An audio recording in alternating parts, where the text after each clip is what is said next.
pill ill, y'all niggas better listen. I'm black pill ill, y'all niggas better listen. I'm black pill ill, y'all niggas better listen. I'm black pill ill, y'all niggas better listen. I'm black pill, I'm ill with this will. I'm black pill, I'm ill with this will. I'm black pill, I'm ill with this will. I'm black pill, I'm ill with this will. I'm black pill, I'm ill with this will. It's so important, guys. So important. By the way, women are the majority of voters in the United States.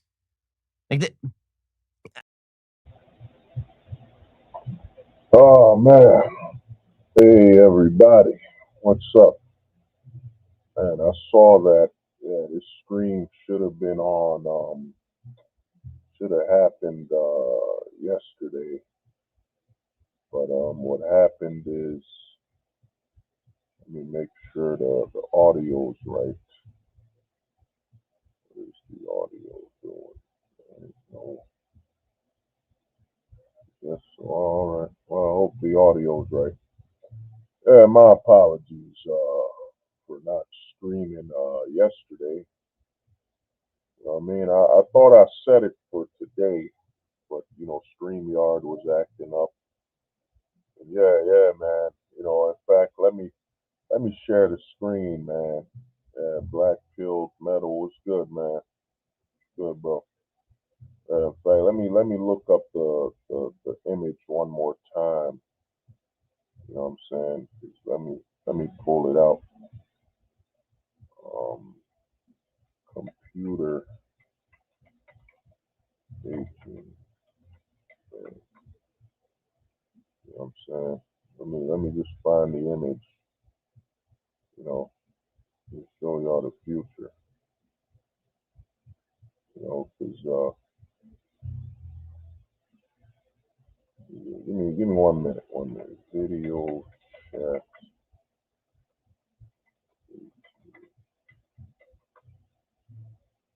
I gotta find the image. Oh, there it is. Oh, look at that sucker, man. Yeah, I found the image, man. I found the ultimate image. Give me 1 second to get back. Yeah. So, but I wanna thank everybody.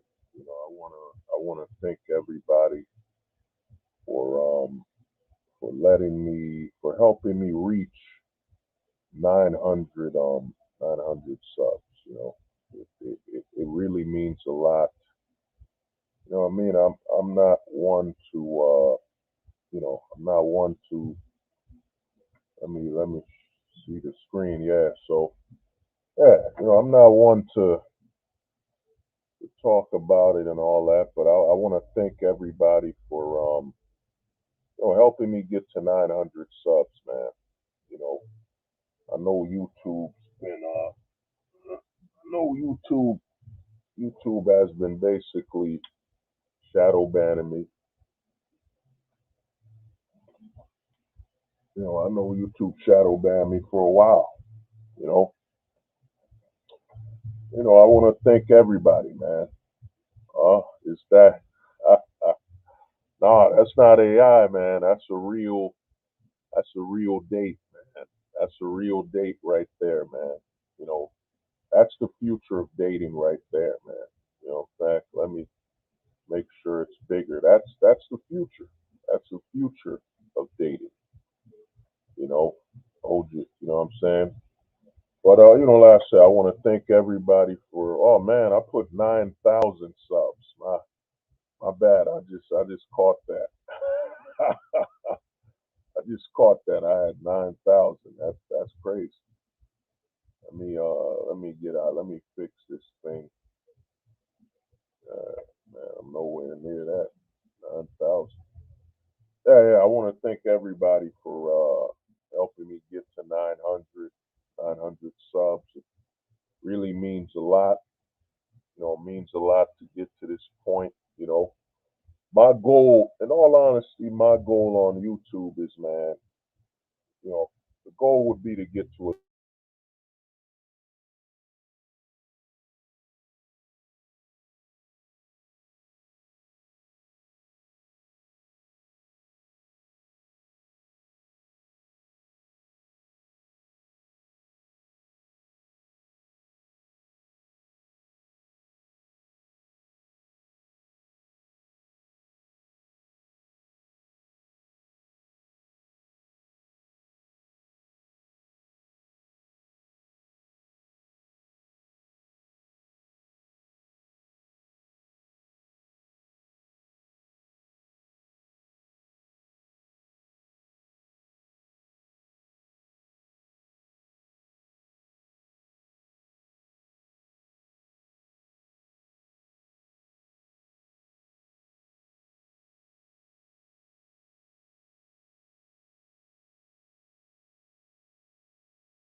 My bad. Accidentally turned off the computer. Accidentally turned it off to make sure the audio is correct. The audio, trying to fix that. Headphones. Yeah, let's make sure. Yep, the audio's good. All right. Mike, make sure. Let me check the live stream to see if the audio is working. My apologies. I accidentally shut it off. But like I said, I want to thank everybody for helping me reach 900 subs, man. It really means a lot. Let me just check if this audio is working. But I want to thank everybody for helping me reach 900 subs, man. It really means a lot. Let me just check if this audio is working. Oh, all right. Well, the audio is working. But like I said, I want to thank everybody for helping me reach 900 subs, man. You know, and this is the future, man. Let me share the screen again, because this stream won't be that long. Won't be that long. I don't plan it to be that long at all. But let me find this photo. Find it back. Gotta find it. God damn, man. Oh, they. Give me 1 minute, man. Give me 1 second to find the image. There's something. The browser has blocked your screen sharing. Yeah, give me 1 second. 1 second. Having a few minor issues. Let's go to Google. Google.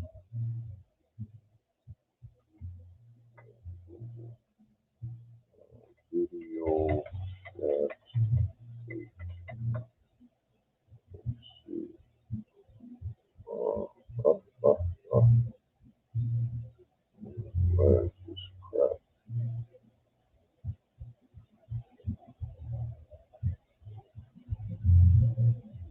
Uh,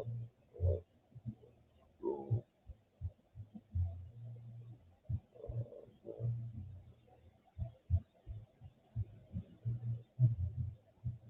All right. Give me 1 minute. And we're back. Alrighty, all right. Now I got the video. Let me show y'all something. It's this is the future, man. A lot of people would disagree, but this is the future. This is the future of dating, But like I said, I want to thank everybody for helping me reach 900 subs. It means a lot. I've been through a lot of trials and tribulations with YouTube. YouTube trying to delete the channel, multiple strikes, and even YouTube running a scam. The scam on YouTube is that if you try to hide your oh man, it's freezing up. It froze up for a minute. Trying to see what the heck's going on. But yeah, the thing is, there's a scam. The scam is that YouTube will literally delete your watch counts and all that. But enough about YouTube. I want to thank everybody for helping me reach 900 subs. And the goal is, man, the goal is to reach 1,000. If I reach 1,000 subs, what happens is, it'll allow me to do a little more things. I think YouTube will restrict the channel a little less. Restrict the channel a little less if I reach that 1,000. You know what I mean? Give me a minute. I don't know why it's slowing down. Give me 1 second. It'll allow me to do a little more things. Oh, the homie Ed, Eddie Ed was good. Yeah, things if I reach 1,000 subs, YouTube will basically kind of leave the channel alone more. You know what I'm saying? I think when you're below 1,000, below that monetization, it's easier for YouTube to shadow ban you. You know what I'm saying? Oh, yeah. Yo, you don't even see me on my your YouTube history, right? Yo, you know what I'm saying? I'm shadow banned to the abyss, man.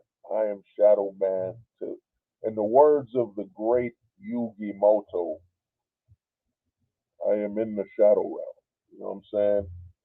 I'm in the shadow realm, man. You know, but it is what it is, man. You know, I want to thank everybody because if we can reach 1,000, we're gonna do something big. Also, I'm gonna be doing something very soon. I'm gonna be sharing a phone number to let people call. You know what I'm saying? Let people call this number. We're gonna try to do something different this stream. I'm gonna share this number I have, and you'll be able to call, and you could be live on the stream. We could talk. If you're not into the whole StreamYard link and being on there, I'm gonna share a phone call. We're gonna try new things. The goal is to reach 1,000. If I can reach 1,000 subs, we'll be able to do some damage. The thing is this, like I've been telling guys, this is a Black Pill channel. Pretty soon I'm gonna be moving towards. I'm waiting for the logo. I'm waiting for the logo, but very soon this channel will be transitioning to. Oh, my apologies, that word. This channel will be evolving to more of a ghost channel. You know what I'm saying? I think the Casper pill. I think ghosting is the future. You know what I'm saying? Ghosting for men is the future. You know what I'm saying? And the limitation with the black pill is that a the algorithm hates the black pill. You know what I'm saying? The algorithm and people, YouTube in general, is burying black pill channels. You know, but I'm gonna be transitioning, changing the channel towards a Casper pill channel. We're gonna be this whole channel will be dedicated to ghosting and that lifestyle and that way because like I said and I'm gonna make a video of it because I did a live stream of Black Pill 4.0. It was very long, and I think long live streams are great to talk to people, but some of the ideas get washed out because we're talking so long. So I'm gonna make a video. But the problem with the black pill is that the black pill is limited. The limitation of the black pill is that once you move outside of America, it's a lot harder to be black pilled because the problem with the black pill is that it's it requires things. It requires certain legalities. It requires the black pill requires freedom of speech, freedom of press, what I'm saying, freedom of voting, democracy. The black pill requires certain rights. The black pill requires certain rights for you to be black pilled. But for you to ghost, ghosting is global. You could ghost anywhere, any country. You know what I'm saying? Ghosting is gonna be a way of life because the future of manhood, is ghosting. You know what I'm saying? The problem with the black pill, and I've spoken to some black pill guys that have traveled to Mexico, Colombia, Cuba, Brazil. I've spoken to some black pillars that have been all over, been around the world,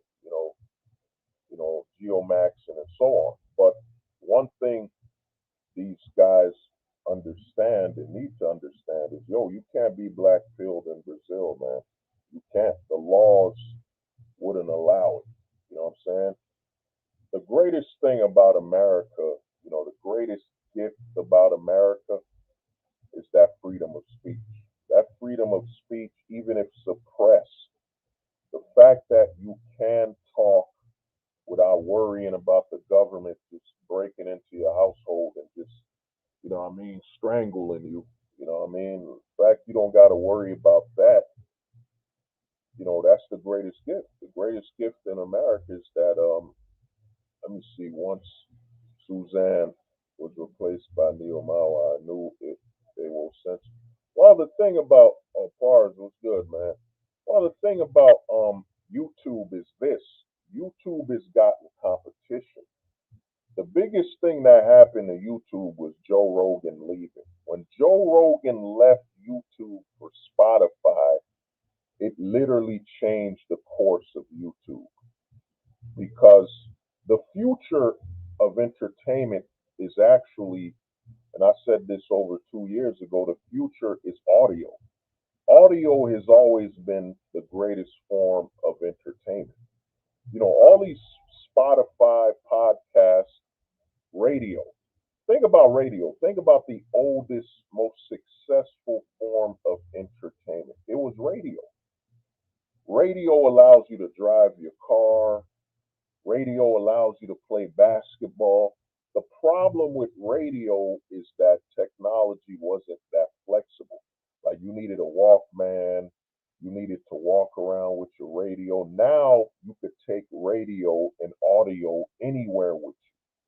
You know what I'm saying? That's why podcasts are becoming more entertaining. They're taking over. But the problem with YouTube is that YouTube has gone away, you know. Oh no. Actually, TikTok is on the decline.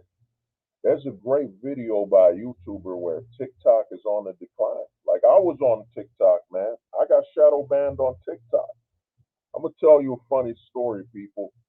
And this is how you know, guys like me, shout out to the homie Neo Wolf, is that this is how they don't want the black pill, man. This is how the black pill, and like I said, the black pill will never be, it will never be fully mainstream. You know, I went on TikTok. I was on TikTok for less than 4 months.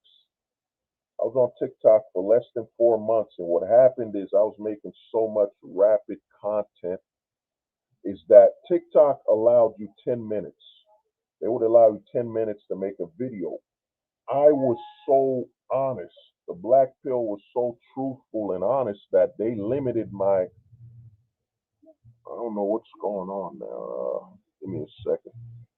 Yeah, they limited my account. They limited my account on TikTok, and they removed the ability for me to stream to make a video beyond 10 minutes. The way TikTok works is you can make videos 10 minutes, 3 minutes, and 60 seconds. I was dropping so much truth, man. The black pill I was dropping was so raw that TikTok decided, nah, man, hold the truth hostage. You can't have 10 minutes. You're doing too much damage. You're doing too much damage with this black pill stuff. And the thing, and the way I talk, you know what I'm saying? I'm not cursing people out. I'm not talking about certain groups of people. I'm not religious with it. I'm not racial. I'm just dropping the facts, man. I'm just dropping the black pill in its purest form, and it's the black pill is very mathematical. You know what I'm saying? I don't bring up race as much. The only time I bring up race is if it's needed. You know, if it's needed, yeah, I'll talk about race. You know, because I got a different perspective on things. You know, but other than that, I'm not talking about religious groups. I'm not blaming a religion of people. We all know the people guys usually blame for a religious group for everything. I don't blame nobody because I'm aware we're not in a government. The biggest problem most people have talking about the government is you talk about the government as though in the West, like for example, America, Canada, to the homies, you know what I mean, the homies that lost their queen, you know what I'm saying, London, you know, these are not governments, man. You know what I'm saying? The biggest influence America did is America created the God ferment. We don't have a government. We have a God ferment. We have a government with a God complex. You know what I'm saying? We have a government that's literally a religious level of politics. You know what I mean? We don't have a government in America. We have a God-government. You know what I'm saying? There's no such thing as an American government. You know, you got to get that out of your head. We live in a country run by the God government. The God government. The government is a God-like entity that's all about sacrificing. You know what I'm saying? What type of government? What type of government? Oh, JJX, what's good, man? What type of government would openly allow, like, for example, in New York, a woman could literally delete the baby in less than, like, she changes her mind. She changes her mind an hour away from giving birth. Bam, that baby's gonna be deleted. And a lot of people think, oh man, we got a corrupt government, we got a corrupt system. No, we don't. We don't have a corrupt system because corruption means that someone could take over the system. You know what I'm saying? We don't live in that type of system. If you still think the American government is corrupt, then you don't really know nothing. You don't know anything at all. We don't have a corrupt government because if you had a corrupt government, that would mean someone in the government could could change its course, could change its course. You know, America has been, I think America's over 200 years old. Over 200 years old. Can anyone name once a government official led a coup, led a Riley, a government official led something that would change everything? They took control. You can't name no one that ever controlled the government. This is a God government. The government is literally on a God-like entity. You got politicians. What is it? Trump, for example. Trump was divorced over 4 times, I think. When did you ever see Trump say, I'm going to change the marital laws? I'm going to make sure that families could be together. I'm going to make sure that children can have fathers in their lives. You won't see that. You won't see that because that would be going against the government. You know what I'm saying? There's no such thing as a politician running to change or better the government because how do you change and try to better a godlike entity? You can't. You know what I'm saying? The government runs like a church. You know what I mean? You gotta look at the politicians. I don't know what religion you're in, but you gotta look at the politicians as a pastor, a nun, a rabbi, whatever you want to look at it. The Pope, the politicians all play a similar role to the church, the head of the churches. And the goal of the politician is to have you support the government one way or another. You know what I'm saying? It doesn't matter. Your life don't matter. In fact, you sacrificing your life is, as long as it's done on behalf of the government, it's welcome. You know what I'm saying? That's why you literally have in New York where literally an hour before the child is born, you could delete it. You have somebody, the woman could delete the child. Now, what happens when a woman deletes a child? You know what I'm saying? You now have what the government obtains is a woman that doesn't care about life. You know what I'm saying? Doesn't care about something growing in her, even if it's alive. You know what I'm saying? Even if it's nearing its life, you know what I'm saying? So she doesn't care, you know? So think about the psychological trauma of that, you know? That now the government has been promoting nothing but sacrifice, the sacrifice of life.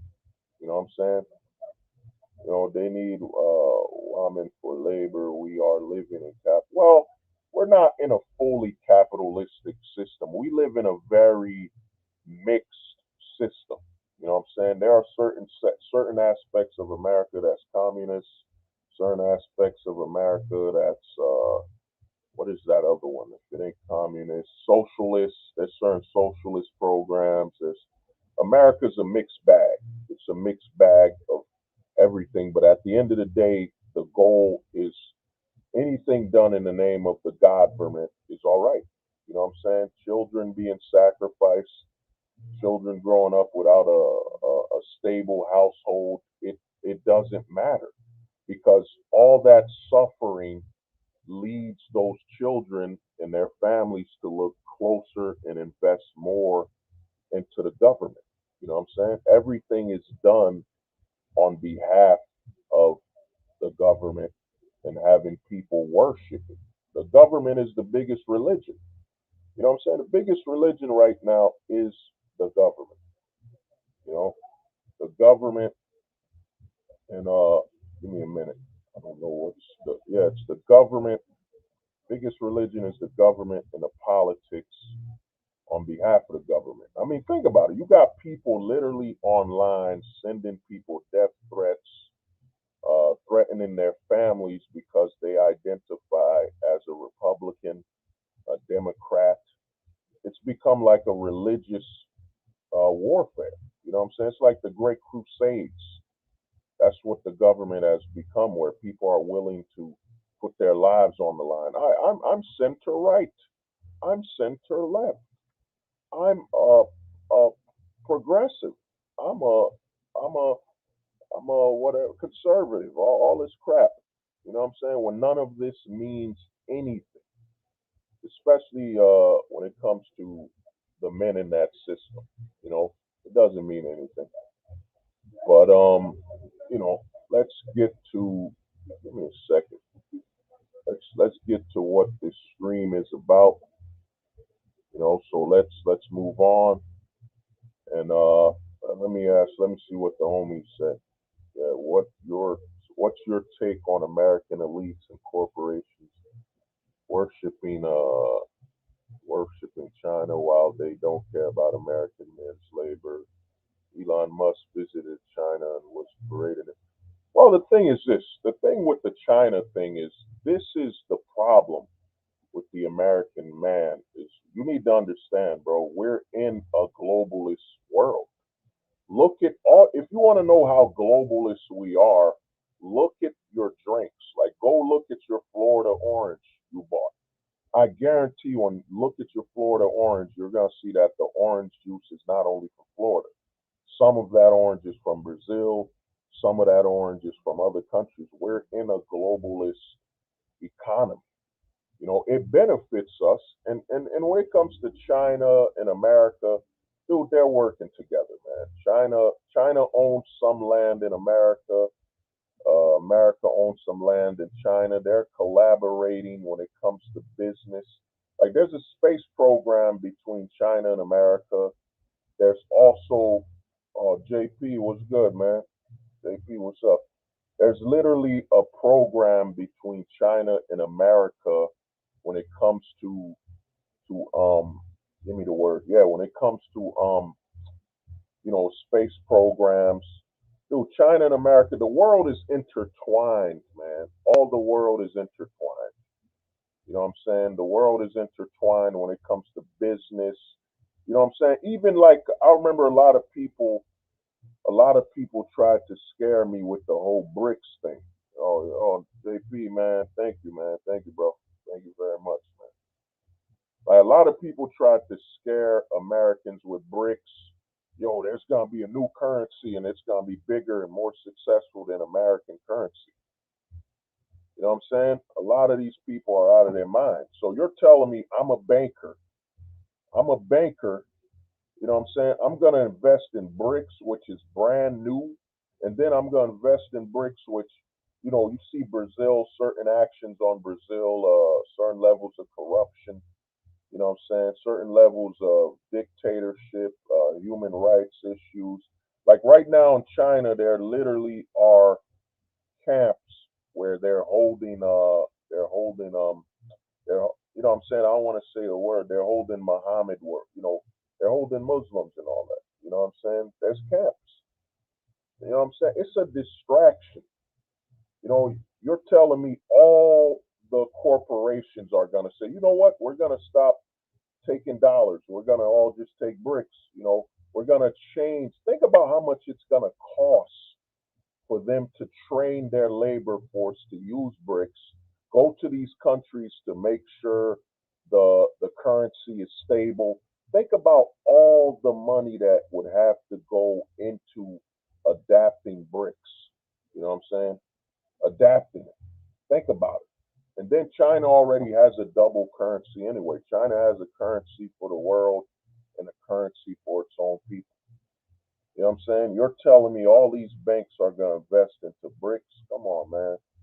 The problem, even with the balloon thing, like, oh my God, there was a balloon. Dude, it's all designed to basically create a create a false sense, and it's a distraction. That's all it is. Now all of a sudden, China got a balloon through America. That's right. The scariest thing in American history was a balloon. It wasn't Pearl Harbor. It was in Pearl Harbor when the Japanese literally bombed. This is how sensitive the American public has become. The American public is so sensitive that a balloon, oh my God, did you see that balloon? It was a whole new color. It was Orbitus.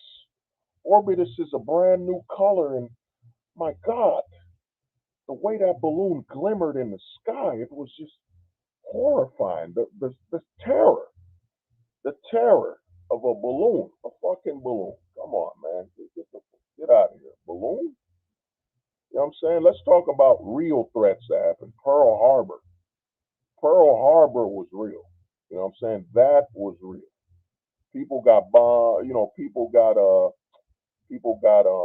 gotta find another word for yeah, people got bombed and all that stuff. People got hurt. But the American people are so easily fooled and so sensitive now. Oh my God, a balloon from China. Man, how did they get this balloon in here? You know, did the balloon fly all the way from China here? It flew past a balloon, flew past jet pilots, a balloon. It flew past everything.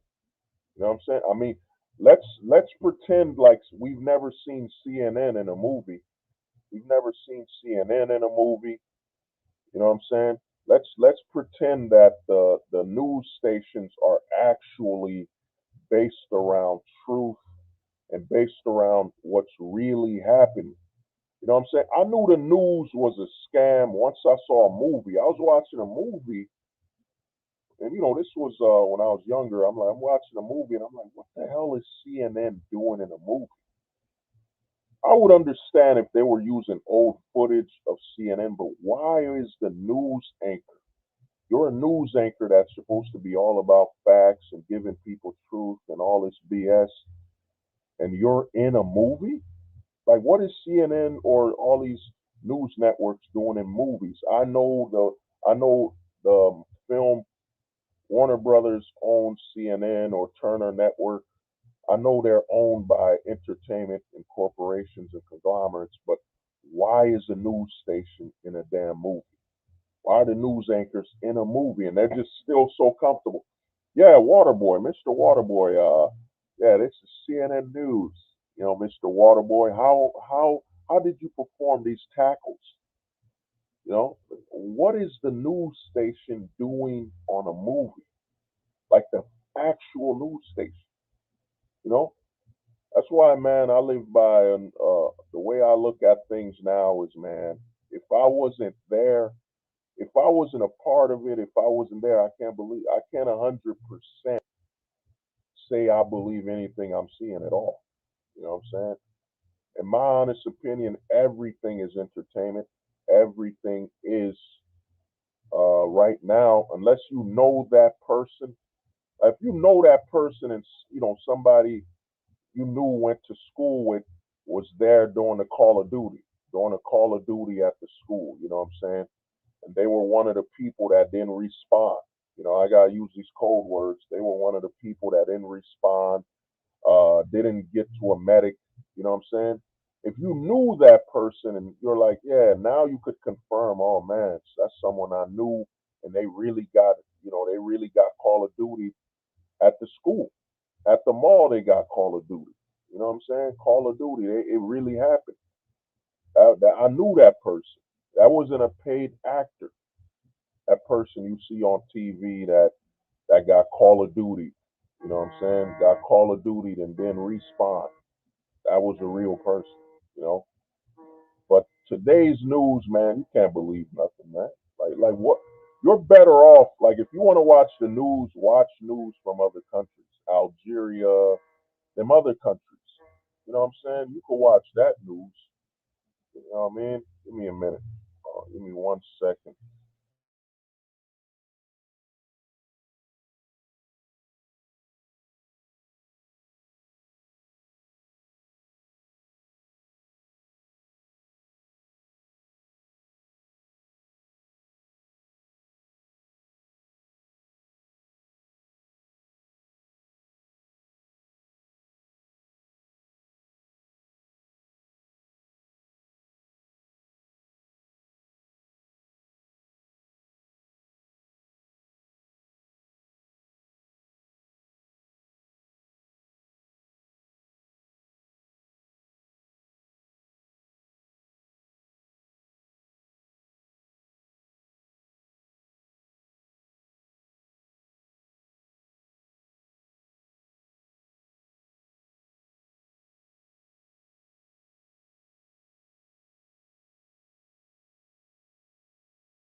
Uh, I had to take a call, but yeah, you know what I'm saying. So to me, you can't trust anything, man. You can't trust anything with the news. In all honesty, the way I look at the news now, it's all acting, man. You know, we can't. You know, I remember the Boondocks said this. It's a known unknown. Like we know that the news and has actors, man. We know there's actors out there.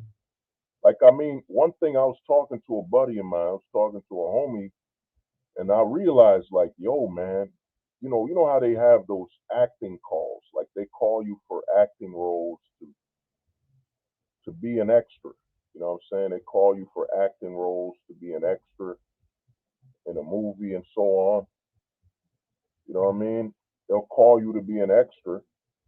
You're telling me there's no such thing as a situation where there's a shadow there's a black market for actors. Like, we're gonna call you to come act at this mall. Act this mall.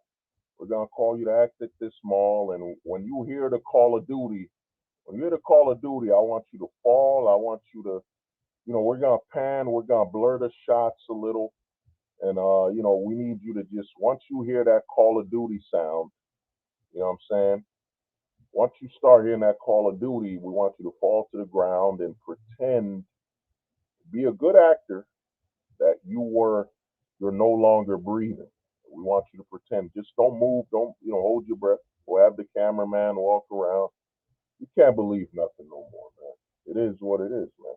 You know, there's too much. We're in a very fictional world. A lot of people think entertainment is, I watch the movies. I watch the movies. I go to concerts. That's entertainment. I mean, that's scripted. No, bro. The news is scripted. You got to remember the old saying, man. One of the biggest black pills ever was, they said, yup, what you do is put the truth right in front of them. Put the truth right in front of them. Show them exactly what you're doing. You're watching the news thinking, oh, man, this really happened. This really happened. These people really got hurt. When in reality, you're ignoring all your common sense. You don't know none of these people. You weren't there. You don't know nothing. You can't confirm anything. You know what I'm saying? You can't confirm. And I'm gonna drop something with you. This is a big word. This is a big quote. You could use it. You could use it. You could use this quote right now. You can't confirm it, but you can believe it. Let me repeat that. You can't confirm it, but you can believe it. It's believable. I can't confirm it, but it is believable. I could believe it. I can't confirm it, but I could believe, but I can't confirm it. But like I said, man, I want to thank everybody for 900 subs. Now we're gonna get to what this stream is about, man. I'm gonna be changing the content. I'm gonna be pivoting the channel. The goal will be to start doing content that focuses more on ghosting. I think the future of men, especially in the West, you're looking at this photo. If you're not listening to the stream, you're looking. This is the future right here. This is the future. You see that image with that guy on the phone, on his laptop with his girl drinking? This is the future. You know what I'm saying? And I think if you don't want this type of future for yourself, where you're going out on a date on a damn video chat, that's your date, a video chat. If this ain't the future you want, man, the future is ghosting. A lot of men are about to ghost, man. Ghosting is about to free men. You know what I'm saying? The Casper pill is probably gonna be, YouTube. I don't think YouTube can actually detect that on the algorithm, because the black pill content, man, there's a lot of people using it. I heard the black pill being mentioned on some comic book channels. I heard the black pill being mentioned by, of course, that scam artist. You know what I'm saying? I heard some scammers. The future is ghosting, man. You know what I'm saying? Ghosting in society. It is the future, man. Shout out to the homie Gamby, man. The homie Gamby, I ain't see him in a while, but he once told me he had a ghosting position system. You know what I'm saying? You know what I mean? GPS, ghosting position system. You know what I mean? Ghosting is the future. You know what I mean? I think ghosting is going to encompass everything men do in the next 5 to about 15 years. That's what a lot of men are going to be doing. You know what I'm saying? I don't want to be dropping another, this stream is different. I want to turn this stream to a black pill prophecy. You know what I'm saying? But, it ain't a black pill prophecy. You know what I mean? This stream, but, it is what it is. But, let's get to what this stream is about, man. This stream is about something a lot of men need to understand. I call it, and this came when I was on a stream. I was on a stream talking to somebody, and they didn't want to stick. They didn't want to stay on the logic. But basically, man, dating has degenerated. we are in the age, there's a degeneration of dating. You know what I'm saying? Dating isn't just in the grave, but dating has been degenerating for over 50 years. You know what I'm saying? You got to think about dating from the generational perspective. I'm a millennial. I'm a millennial. So us millennials, how we got exposed to dating was when it came to online, is that we got exposed to dating over the phone. I remember there was those hotlines where you could talk to a girl and you might meet her in real life. You would talk to her and try to meet her in real life. Then eventually, of course, online dating happened. People remember Plenty of Fish, Tag, OK Cupid. So the goal was to talk to somebody online, see their avatar, see all their images that would tell you how they appear in real life. So when you meet them, you know what I mean? I used to date, what is it, man? I remember MySpace. I went on a date with a chick from MySpace. You know what I'm saying? I remember I went on a date with a chick, I think it was OK Cupid or something. You know what I mean? I met her up, whatever. But yeah, the goal for dating. Oh yeah, AOL, AOL Messenger, all right, MSN Messenger, all right. I remember that. Cuffing at this point is outdated. Yeah. Well, the thing is this: the reason I bring this up is that the degeneration of dating is. Think about it. Me as a millennial, we were introduced to trying to get to know somebody from not seeing them in real life. Like what I'm saying, talking to them over the phone, dating sites and all that. We're the millennials. We're of the dating sites, and of course, eventually dating apps.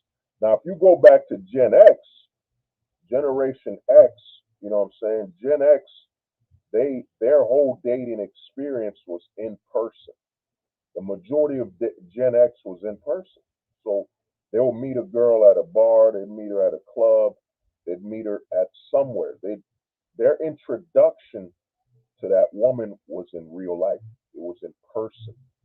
That was Gen X. Gen X, most of their introduction to women was in real life.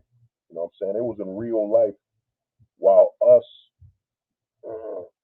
while us millennials, a lot of our introduction to women was also, we're the generation, I think, where it really became, my introduction to this woman was online.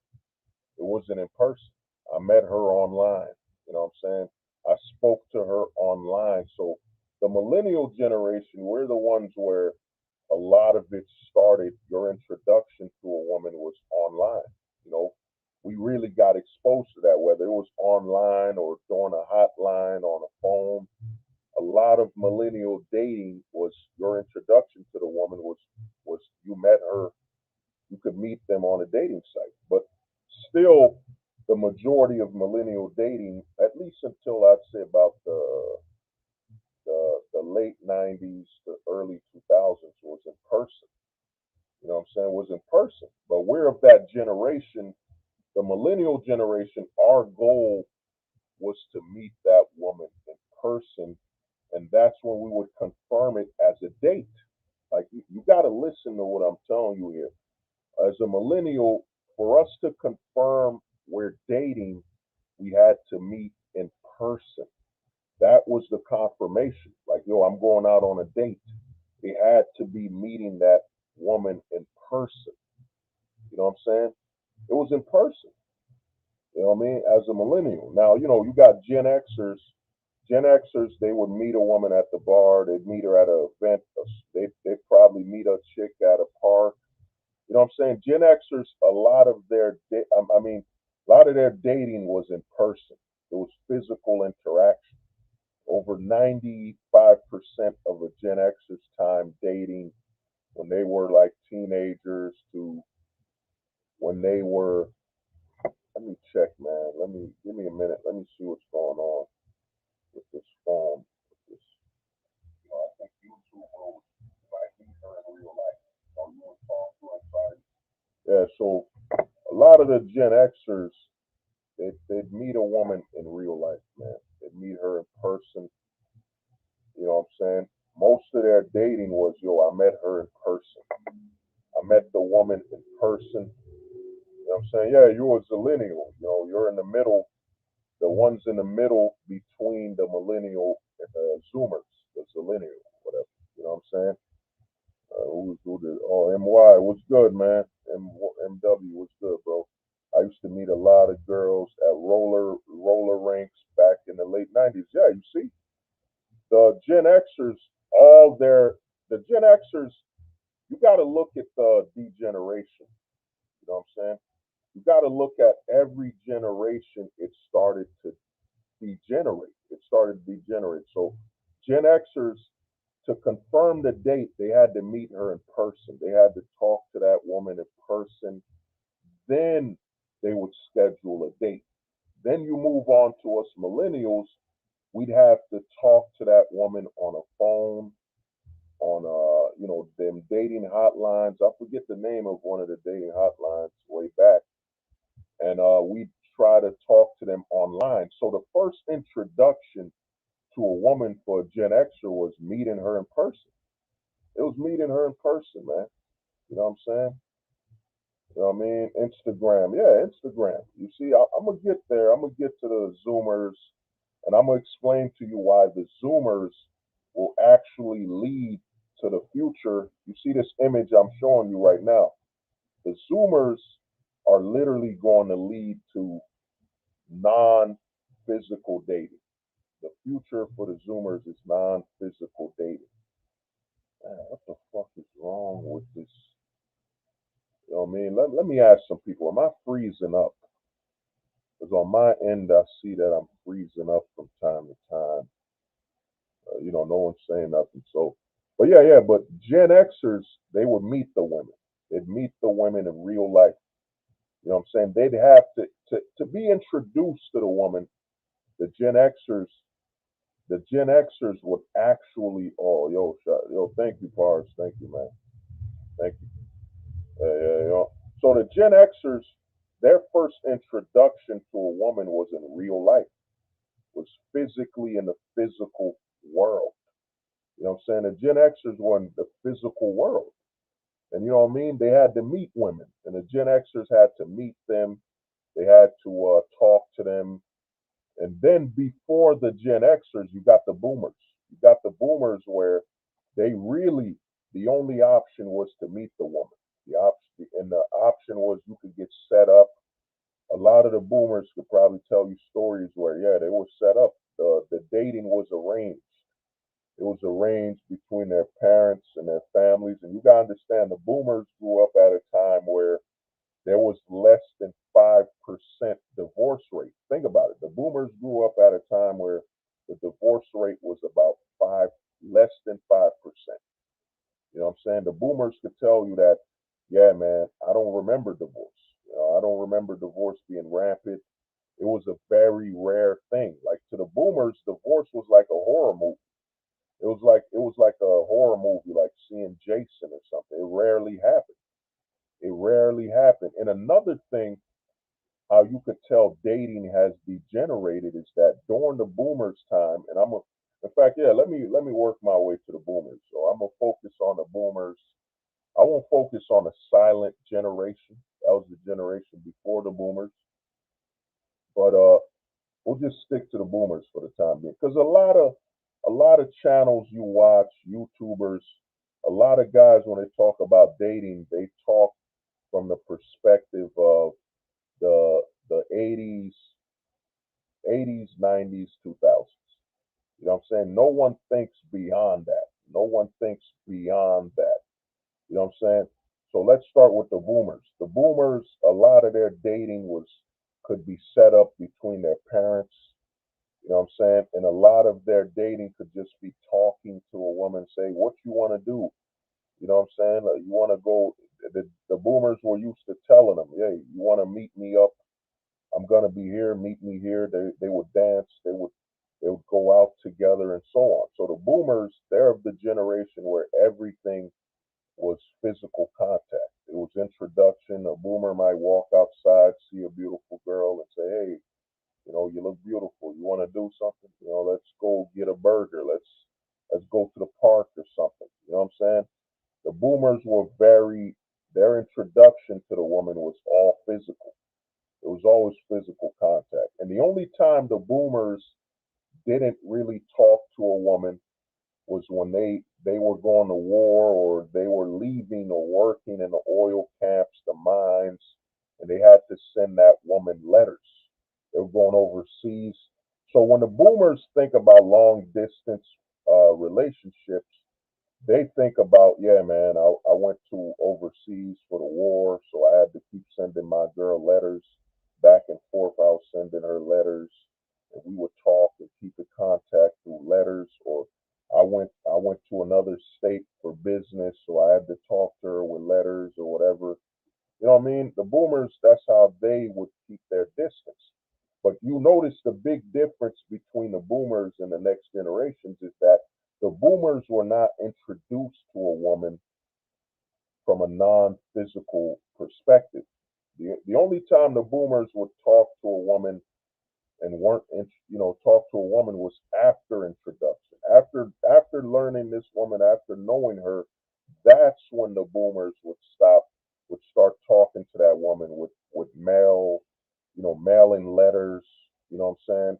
That's when the boomers would talk to a woman. Like if they can't be around that woman or can't be with her, that's when the boomers uh, spoke to that woman with letters and stuff like that. Then you go on to, after the boomers, you go towards Gen X, man. Gen X, Generation X, as you know it, you know what I'm saying? Gen X was when now people will can contact a woman. I could get her phone number. You know what I'm saying? You gotta remember that's before the cell phone was big. So, a lot of times if somebody got a number back then, it was probably your beeper. If you had a cell phone like that, probably your phone or your house phone. A lot of times it was the house phone. But still, Gen Xers, the majority of their introduction to a woman was in person. Was in person. The majority of it was in person. You know what I'm saying? When it came to Gen Xers. And, Gen Xers, they didn't have they had cell phones, but it wasn't as big as it is now. It costs a lot more. I mean, so I don't remember in the 90s, I don't remember seeing a lot of cell phones in the 90s. You know what I'm saying? You know what I mean? I began seeing a lot of phones like in the 2000s, 2000s, late 90s. But a lot of the introduction for the Gen Xers, the only time a Gen Xer didn't really meet a woman was probably his homie gave her his phone number, his beeper. You know what I'm saying? That's when they would contact each other from a distance. When the introduction was not in person, was, yo, my boy gave her my phone number. You know what I'm saying? And eventually, of course, we know Match.com came out, but but Gen Xers tended to go to dating shops. What is that? I forget. Speed dating events. You see, that's in person. Speed dating events was in person with the Gen Xers. So a lot of the Gen Xers dating was in person. Their introduction to a woman was in person. Then you arrive to my generation, us millennials, and that's when it became, yo, I met, you know, it wasn't 100% there, but around the 2000s and late 90s, that's when it became, yo, we had a hotline to talk to some women. We'd meet them in a hotline. You know what I mean? You meet them in a hotline. Then eventually it was MySpace. You'd meet a woman on MySpace and so on. So with us millennials, it became 25. You know what I'm saying? Out of 100% of the times you'd interact with a woman, there was a 25% chance you might have interacted with her online.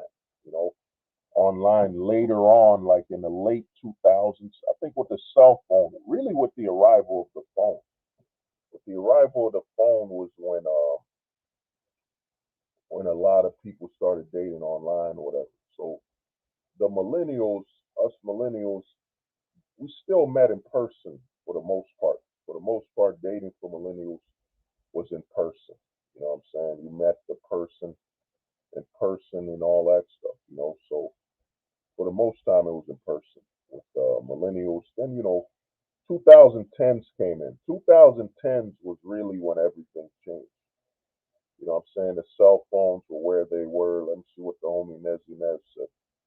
Yeah, there's a book called The Age of Spiritual Machines. Talks about an age where we no longer have physical contact. Sex will become artificial. The book was written in 1999. Yeah, oh, 99. That's a good year. Before 2099, man. That's burned in people's memory. That's a legendary decade. Well, yeah, I mean, we're already there because what I'm gonna start talking about is a lot of people think, yo, you got to go to the metaverse. Wait till we get to the metaverse. You know, we're gonna be dating in the metaverse and all that. But how? Why do we have? We don't have to wait in the metaverse. You know what I'm saying? We're already in a digital world. The majority of people interact with each other online. You know what I'm saying? A lot of people I talk to on here or I've spoken to on a phone, I've never met in person. You know what I'm saying? I've never met in person. You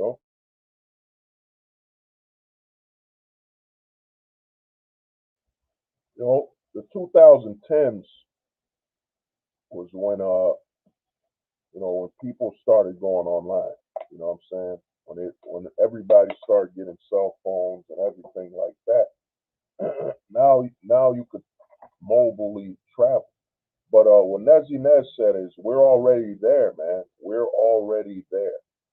The thing is, Conan 19 created that. Like I'm gonna get there. I'm gonna get there. Why we're already in the realm where a lot of men are getting sexual experiences through video chats and through digital means, not even physical interactions. We're already there. I mean, look up when you get the chance, whoever's listening to this, look up the economics on cam girls. Look up how much money women are making on cam girls, cam dating sites, your OnlyFans. Think about OnlyFans. A woman is making millions of dollars. Let's not talk about the money. This woman is literally interacting with thousands of men, and she's naked and she's getting them all sexually aroused, and she never met them. So a lot of sexual activity now is digital. You know what I'm saying? It's digital. Like let's compare porn. Let's compare porn in the 90s to porn now. Let's compare that. Let's compare the major difference between porn in the 90s, early 2000s to now. Now in the early 90s, you know what I'm saying? You got your porn through a magazine or you went to a store to buy a DVD or something like that. Or you watch a channel like the Spice Channel, you know what I'm saying? But the reason I bring this up is that in the 90s, there was a chance you would interact with a woman in the physical world. You had to go outside for your sexual needs. This is before the smartphone. This is before portable video players and all that stuff. So you had to go outside. You know what I'm saying? You had to go outside. You had to go outside, man. You know. So in the 2000s and 90s, there was a chance you interact like while, and you gotta remember the 90s and 2000s. This is before a man whistling at a woman could potentially be seen as an abuse case. This is before the narrative of the.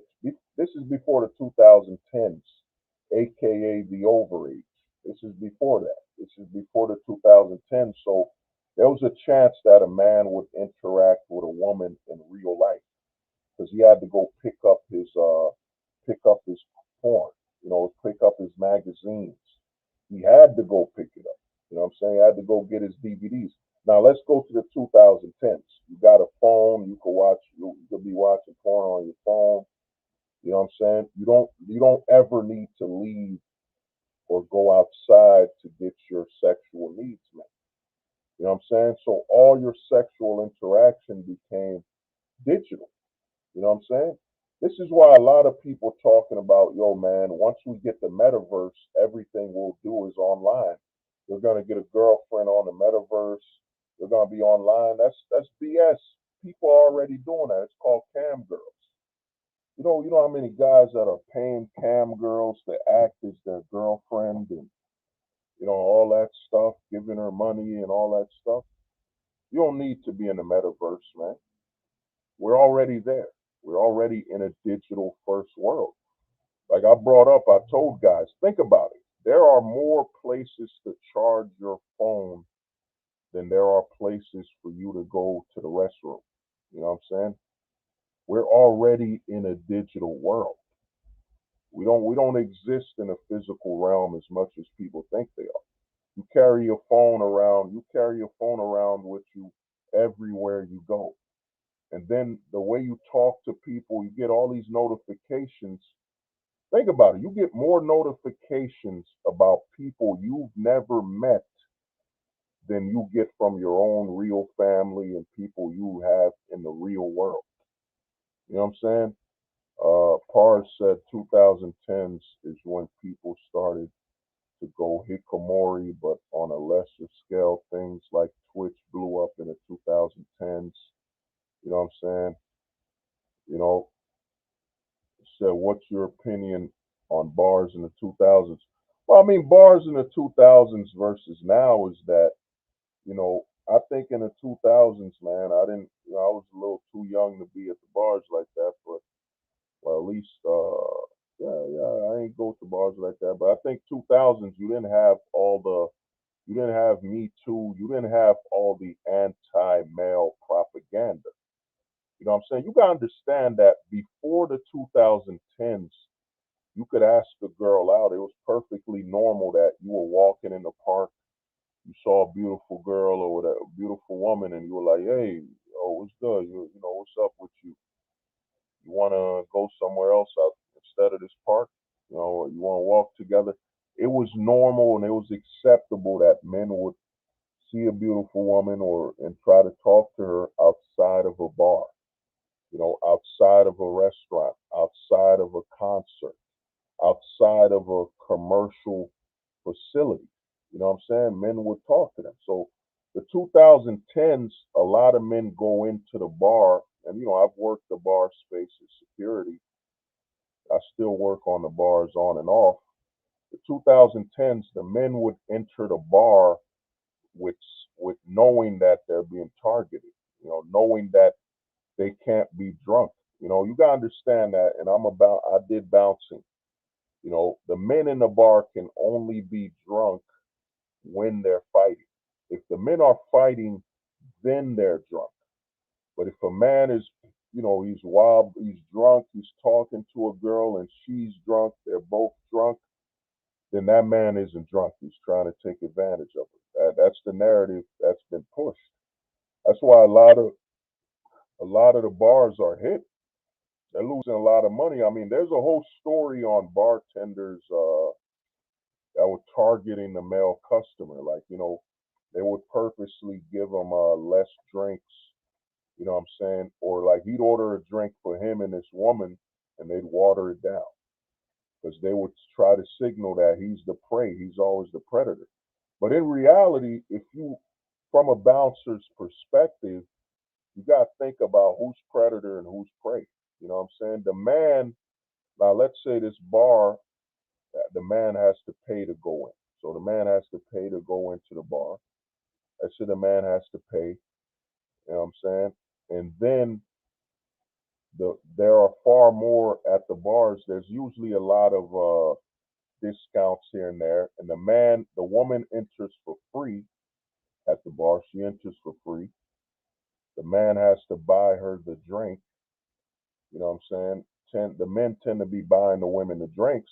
And a lot of times, it's the narrative is, oh man, the guys are simping here and there. But you go to the bar, the women are really eye candy. You know what I'm saying? They're eye candy.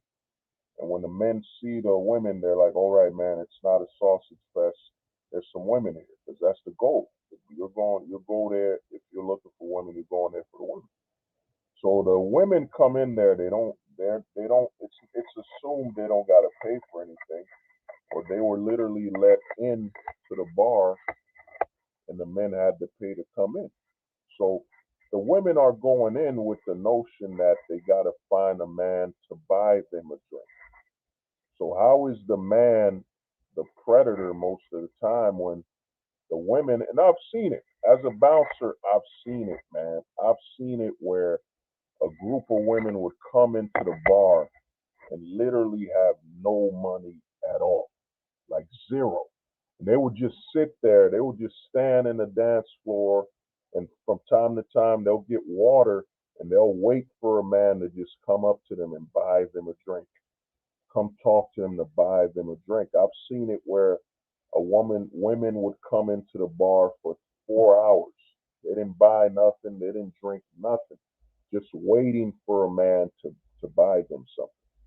You know what I mean?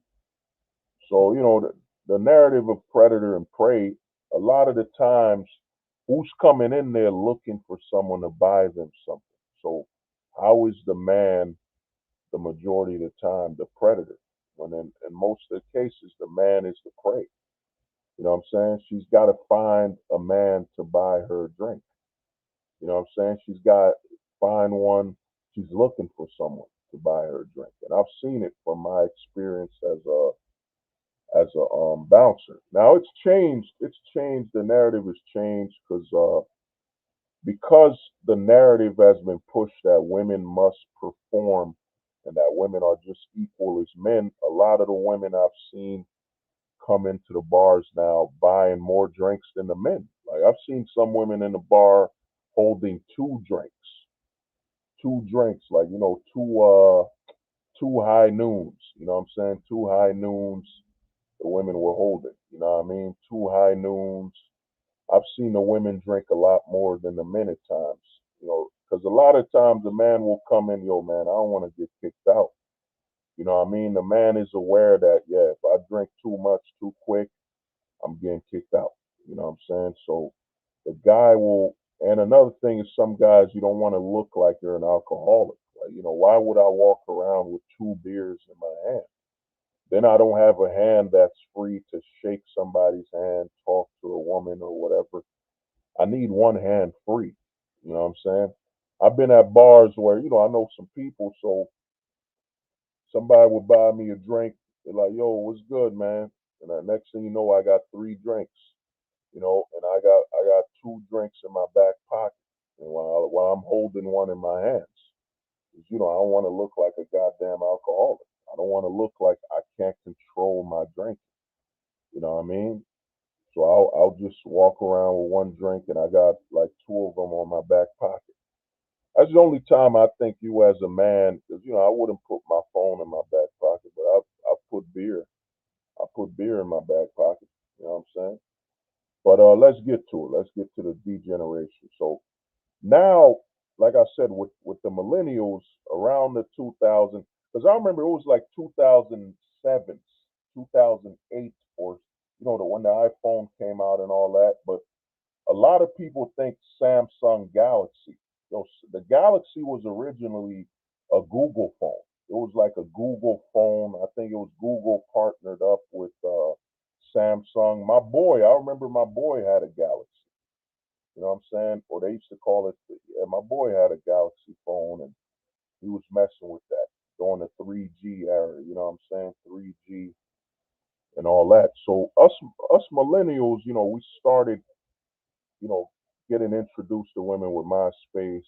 You know what I mean? On the phone, MySpace, and all that. It started getting digital. But once 2010 hit, then it became full blown digital with your Instagrams, your TikToks, your dating apps.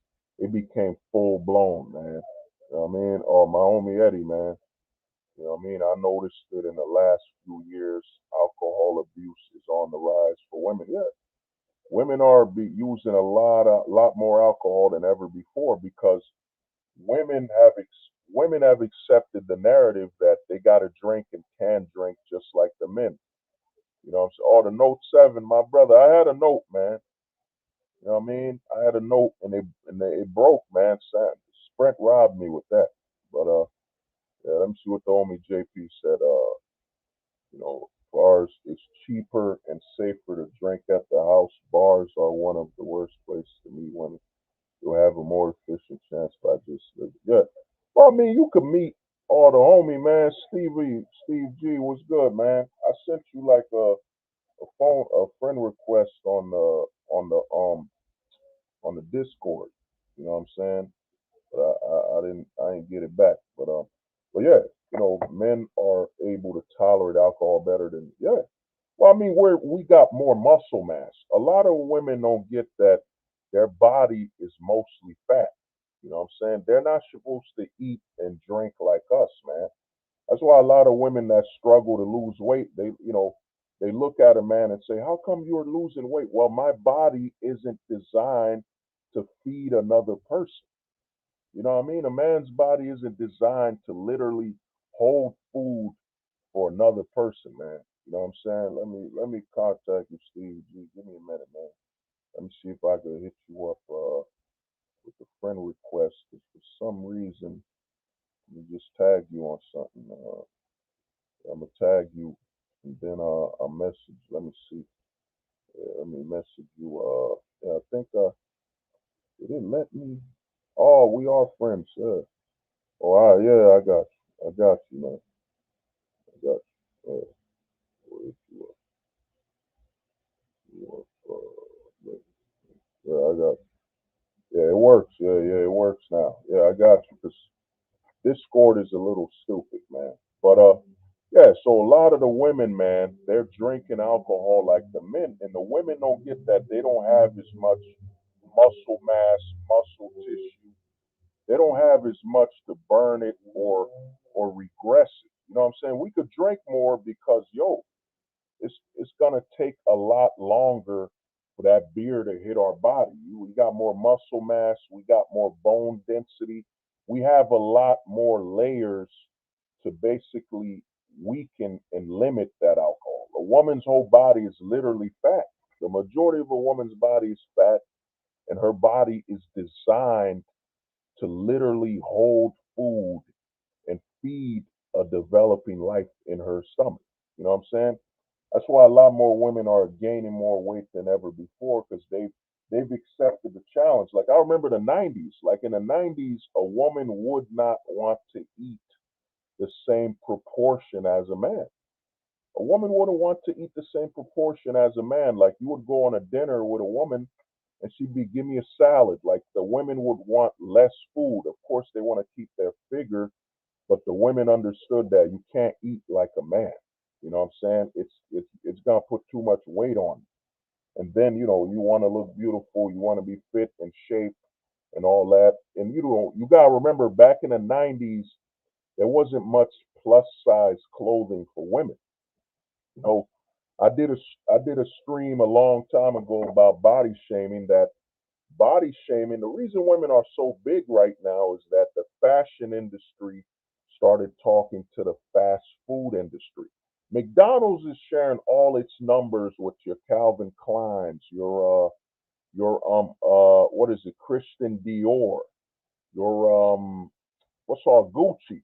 Like Gucci, the fast food industry and the fashion industry, they're working together.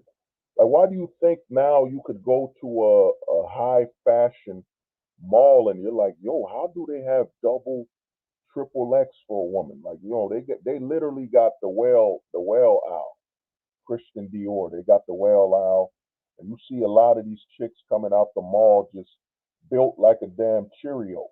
You know what I mean? Just all round. You know what I mean? Or let me put it out there, man. Let me put it out there. The future. A lot of muck builds. You know what I'm saying? You see a muck built woman with a dress on and all that. You know what I mean? A lot of them built like that, built like a muck. You know what I'm saying? And they coming at the mall. They coming out the mall, man. They coming out the mall muck built. You know what I'm saying? Oh yeah, man, biscuit built. That BBW, biscuit built, Buffalo built. You know what I'm saying? They all coming. You know what I mean? Yeah, the fast food destroyed the woman. Yeah, I live 70% of them are fat. Yeah. You know what I'm saying? Just remember, people, BBW. You know what I'm saying? Stands for biscuit built woman, buffalo built woman. You know what I'm saying? That's what BBW stands for, man. You gotta. It's not big, beautiful. No, man. It's a code word for fast food. Fast food restaurant knows BBW stands for buffalo built, biscuit built. Like, there's a lot of women just built like a biscuit. You know what I'm saying? But the thing is, you gotta understand, bro. A lot of the women started eating like the men, started drinking like the men. I started noticing women drinking and eating heavy like the men around the 2014 when I became like a bouncer. I would be looking at it like I'd be looking at, I'm a bouncer. I'm supposed to be watching what's going on. Yeah, Eddie, you already know, man. But I'll be watching it. I'm like, yo, they ordering a whole plate of fries, like fried, you know, the buffalo wings. There's no shame. There ain't no shame. The women are eating as much as the men. And the thing is, the average built woman, like I'll show you. Let me look for it right now. Give me a minute. Let me try to find it. Average woman. Let me see. Trying to find it. Yeah, there it is. Yeah, I think this right here. Yeah, you know what I'm saying? Give me a minute. Yeah. Share this. Yeah. One thing I've noticed, man. One thing I've noticed. One thing I've noticed about women now is that if you look at the average woman now, like all their arms. Let me go to the image. Like before in the 2000s and like in the 2000s and in the 90s, women's arms were not as wide. One thing I've noticed with how you could tell women have gotten bigger is that look at most of their arms are usually inflated. You know what I'm saying? Like their arms look like somebody like squeezed a little air, you know what I'm saying, into the balloon. The average woman is really built let me look up a balloon animal. You know what I'm saying? I'll show you what I mean. Balloon animal. You know what I mean? Let me see. Yeah, I'm gonna show you what I mean, man. You know what I'm saying? I'm trying to see it. Yeah, there it is. There it is right there. I found it. You know what I mean? Let me share this. Yeah, look at this image, man. Look at this image. Like most women now, like what I've come to notice is a lot of women, their arms are built like a balloon. Like it's inflated. You know what I'm saying? It might be too much of the processed and fat food. 'Cause, women aren't eating salads or eating like women anymore. You know what I'm saying? In the 2000s and 90s, you know what I'm saying? 2000s and 90s, all chicken. Yeah, oh, so that's what it's called. You saying chicken arms? Yeah, a lot of women have, in my opinion, these like it's like their arms are very balloon animal built. You know what I'm saying? It's got that round, inflated shape. Like it's very hard for you to find a woman with like she's thin, she's thin in her arms. Like I be judging a woman by her weight based on how inflated her arms are. Like you can't. I've seen chicks where they're skinny, but their arms are still inflated because of the way they eat, man. You know what I'm saying? Yeah, unhealthy lifestyle. Yeah, I mean, and then the other thing you gotta remember is that in America right now, and look at how much fast food capital. Like right now in America, the majority of women that cook work at the restaurants or and they're foreigners. They're foreign women. You know what I'm saying? The majority of women are fast food eating, or skinny fat. Oh, skinny fat. Yeah, my brother told me that. My brother told me skinny fat a while ago. He told me that slang. You know what I mean? Because most women, like, look at these balloon animals. You know what I mean? Oh, you want the 1950s, man? I'll show you 1950s, women. You know what I'm saying? This right here, oh look at that. It doesn't even show up. Look at like I'll show you. Look at this image right here. This will shock you.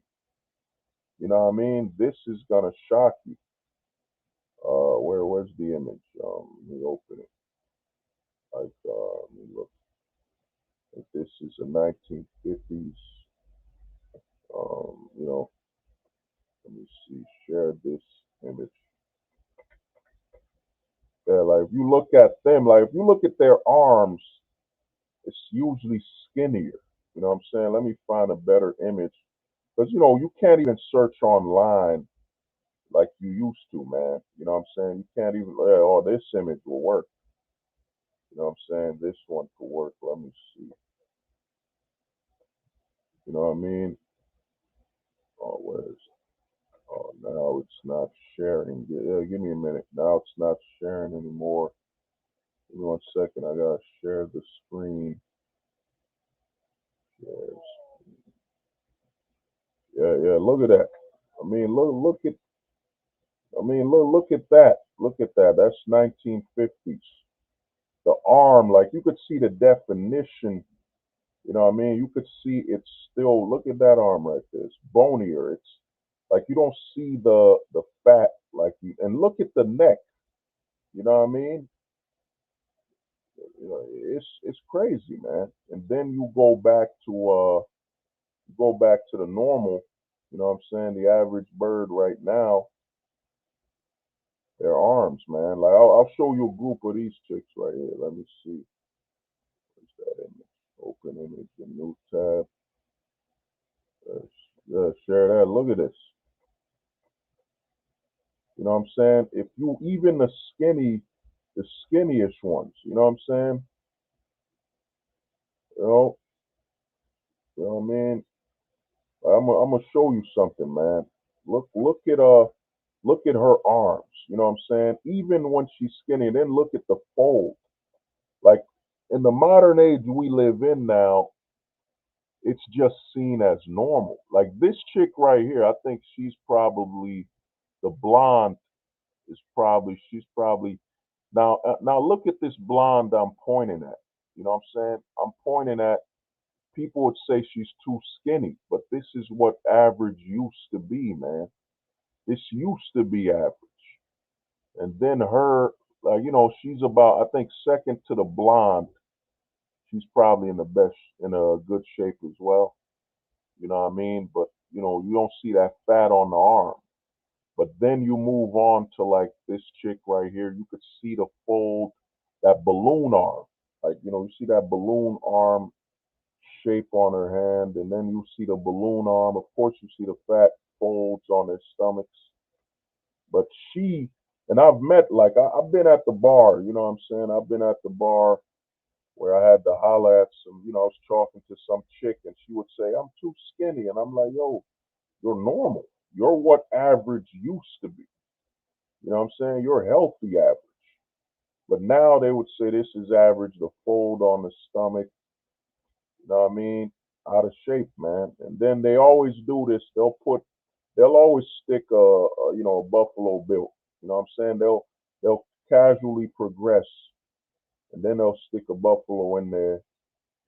And a lot of these chicks, their egos. A lot of people think, you know what I mean? A lot of people think the thick agenda that started in 2010s. Yeah. Oh, 2010s, it wasn't thick really. The 2010s, and you got to think about it. 2010s was when Kim Kardashian became big, became successful. You know what I mean? But yeah, yeah, yeah. Look at one thing I'm gonna tell you, man. Like, start looking at the arms of women. Like, whenever I see the arm, I'm like, yeah. You could tell she's fat without even seeing her whole body. Is that her arms is got that balloon arm syndrome? Like, it looked like somebody inflated that joint. You know what I mean? Put some air in it, and then you see the fold on her stomach and that. And I've seen worse, man. You see this chick right here, the redhead. You know what I mean? Let me zoom in. Going to the redhead. This is what I've seen normal. I've seen a lot of chicks at the bar. Even at a bank, I saw a chick dressed like this, straight buffalo. You know what I'm saying? Straight buffalo or hippo built. You know what I'm saying? Dressed with a low top, a crop top. You know what I mean? And what I'm about to tell you now is that the question you got to ask is why is she here? The biggest one, because what they've done now, like back in the '90s, there wasn't the fashion industry was separate from the food industry. You know what I'm saying? The fashion industry and the food industry didn't really talk to each other. You know what I'm saying? So they didn't talk to each other. So they didn't keep tabs on each other. So a lot of women, the biggest complaints I remember in the '90s, women used to complain about when they were big was that women had to lose weight back in the '90s and early 2000s, super early 2000s, is that the reason the women had to lose weight back then was that there wasn't their size. A lot of fashion industries did not sell large women's size clothing. It wasn't a common thing. A lot of women used to complain. You know, I think women are measured differently than men. They talk about a size zero or size one or size three. You know what I mean? It was a size three, whatever. So the women were measured differently. There wasn't that much for bigger women when it came to their size. But you know, but look at this. And the thing I'm gonna show you, I'm gonna zoom in onto the Buffalo Bill chick. Give me a minute. I'm gonna just point at her. The thing is, a lot of guys looking at this photo are saying, "Oh, they up there supporting this big girl. They're supporting her." You know what I'm saying? They're her support system. These skinnier women are actually supporting her. No, my friends, you're wrong. You're wrong. If you think they're here to support her, you're wrong. It's actually in reverse. The bigger woman is actually their support system. You see, when they all eat more, like late at night, remember the average woman can't cook. A lot of women nowadays are depending on their metabolism. You know what I'm saying? They're depending on their metabolism to keep them in shape. The average woman now ain't even walking at all, man. You know what I'm saying? So a lot of guys looking at this will say, yo, hold the truth hostage. Oh, yo, Black Circle is good, man. Black Circle, aka the wave warrior. You know what I'm saying? The wave warrior. You know, the war with him and Young Wavy will continue. You know what I mean? But a lot of guys thinking, yo, that they're actually the support system for the big girl. You're wrong. She's support for them because when they look at her, she's actually their support system. So when they gain too much weight, they support her, and she's literally the embodiment of a way out, a way to not take accountability for their weight. So you'll see this, and I've seen this a lot in bars. You'll see a lot of these skinnier girls will openly say their bigger girlfriend is more beautiful, more sexy than them because they're building up the ego of who they will become. The bigger girl represents the future of these skinnier women. She represents what they will eventually become. You know what I'm saying? And for them to justify it, they have to tell her she's beautiful just the way she is. Don't change. Because if she was to change, if she was to get in shape like them, it would put the pressure on them to stay in shape. Then they can't afford to gain weight. A lot of guys don't understand how women talk to each other. You know what I'm saying? Women are each other's support system. You know what I'm saying? They're each other's support system. So they have this big woman as their support, and they're going to keep supporting her. They're going to keep pumping air in her brain. You're beautiful. You're healthy. Whatever man doesn't want you, there's something wrong with him because they're doing this so when they gain weight, they don't have to have any guilt. They'll literally have her in the burner, her in their orbit, waiting to support them. She being big and having all this weight, she can't tell them she can't laugh at them when they gain weight. She can't be any level of accountability for that. You know what I'm saying? I've seen it where skinnier chicks will hang with a big chick, and that big chick is really support for them. Just like a lot of guys, yeah, there it is, yeah, losing weight is hard work. Well, it ain't hard work, it's just accountability. You know what I'm saying? You gotta understand we're in a hyper consumer society. You know, once the fashion industry and the fast food industry started talking, there's a narrative that started being pushed that, yo, your weight don't matter. Like, let's be honest here. I'm gonna go look up a buffalo quick. Let me look up a buffalo. Let me see, BBW. You know what I mean? Let me look up a BBW. You know what I'm saying? Let me look up a buffalo. You know what I mean? Where is it? Yeah, yeah. You know, let me find that buffalo. No, that image ain't good enough. Buffalo, where is it? Where's the buffalo? The Buffalo Wild Wings. Yeah, let me get the image a little bigger. Yeah, you know what I'm saying? The thing is, a lot of guys don't get it that this is normal, man. I was on what was it, man? I was on Facebook dating. You know, I'll be on there from time to time, you know, looking at a bird to, you know, just chop it up with one of these birds. But I'm gonna show you something. Let me see if it'll let me show you the screen. Let me zoom into myself. Where is it? Let me solo it. Dolo. Oh, nope. Let me dolo it. Yeah, yeah. So I'll show you. Let me get this out the way. Yeah, let me open it. Like, take a look, man. You know what I'm saying? What you scroll through, where is it? No, she don't have a. So I'll scroll through it.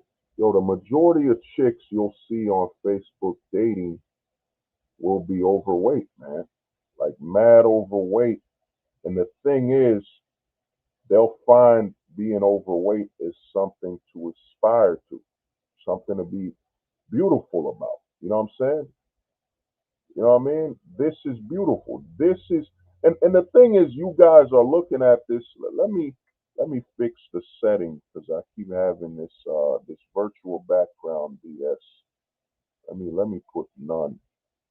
Much as I would love to put the brick, let me put none.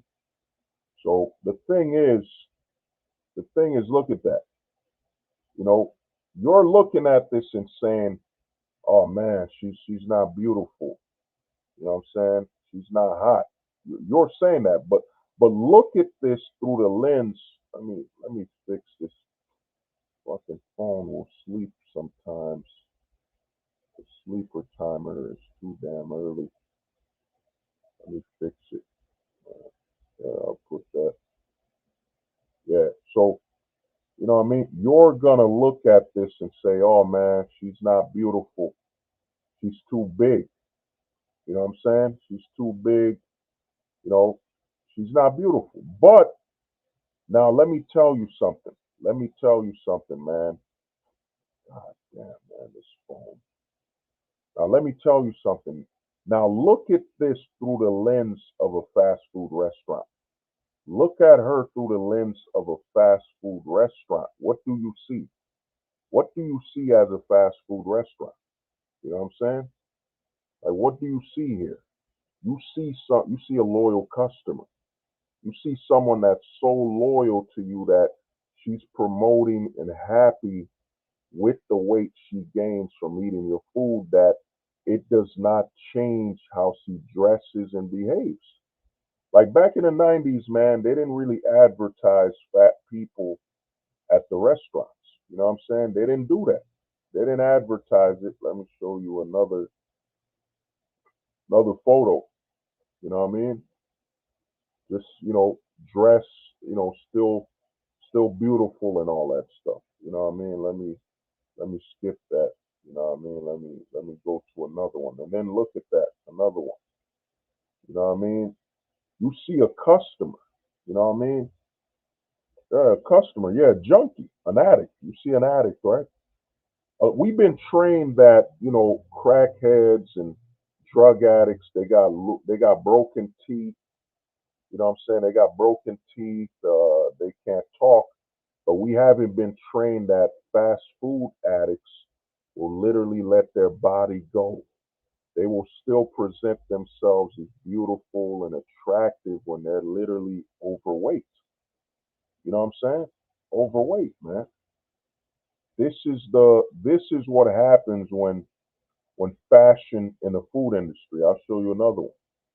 You know what I mean? Look at that. You know, tats out.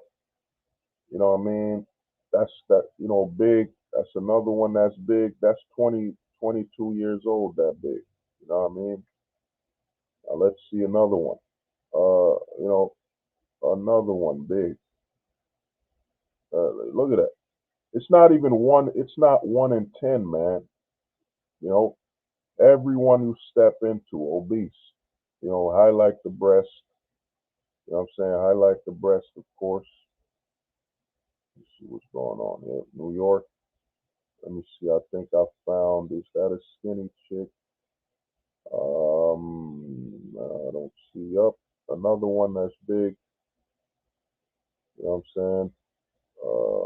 Let me see this one right here. She alright. Not bad. Not bad. But yeah, like I said, man, this is what happens. And yeah, the arms are inflated. I'm telling you, I might have messed up your brain now. Balloon animal arms. You know what I mean? Let me go back to sharing the screen. But this is the norm, man. This is the norm. This is the addict, man. We've been taught that, you know, you gotta look at when did you're beautiful on the inside happen. You're beautiful on the inside, I think that was being pushed was that being pushed in the 90s or 2000s? I'm trying to think when you're beautiful on the inside became mainstream. You know what I'm saying? I forget.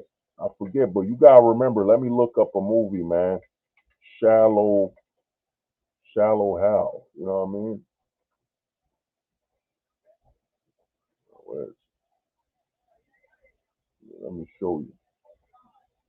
You know, look at that. Let me show you something.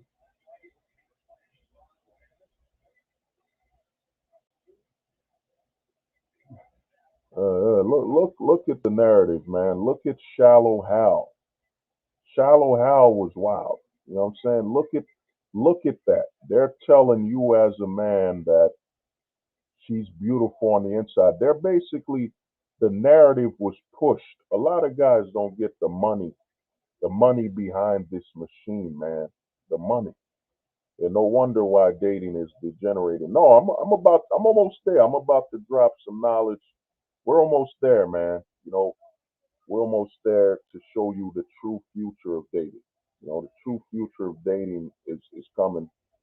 But look at Shallow Hal. Let me go on the other screen. Let me go on there. Look, they made a whole movie where the narrative was that you as a man should be focused on the beauty on the inside. The shadows represent her true weight. You know what I'm saying? It was basically to sell to women it doesn't matter how obese you are. And look at the narrative. True love is worth the wait. Look at that. Look at the narrative they were pushing. They're literally pushing obesity, a shorter lifespan. They're literally pushing death. They're marketing death. And odds are, I wouldn't be surprised if Shallow Hal was funded by a fast food restaurant or junk food. But look at the narrative. True love is worth the wait. Big heart. You know what I'm saying? True love is worth the wait. You know what I'm saying? It was a way to demonize men, you know what I'm saying, and normalize obesity as beauty. You know what I mean? That men should be accepted and to not accept it. And think about that. True love is worth the wait. They're basically implying that to truly love a woman, you must support her destruction. You know what I'm saying? And you should get by You should bypass and damn this. That's Gwyneth Paltrow. God damn. Gwyneth Paltrow was fired.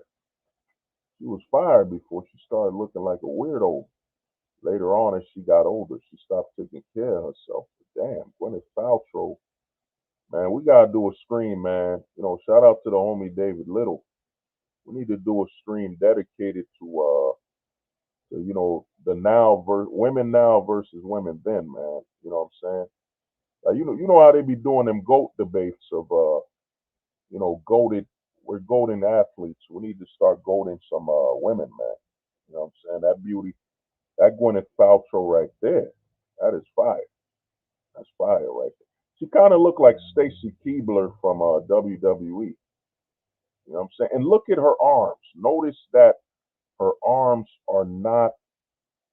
She don't got that balloon arm effect, and you could see some bone. You know what I'm saying? There's bone density on her elbow. She doesn't have the modern woman's balloon arm syndrome. Even Jack Black back then, you could see his, what I mean, he had some thinness to his arm or something. But look at that. Her arm is just straight. It's not all flab and fat. Because women back then walked. They had to walk or cook their food. Now you got Uber Eats. Yeah, dude. Gwyneth Paltrow back then was fire. She was hot, man. Yeah, Tori Wilson was smoking. Yeah, we need to have a top.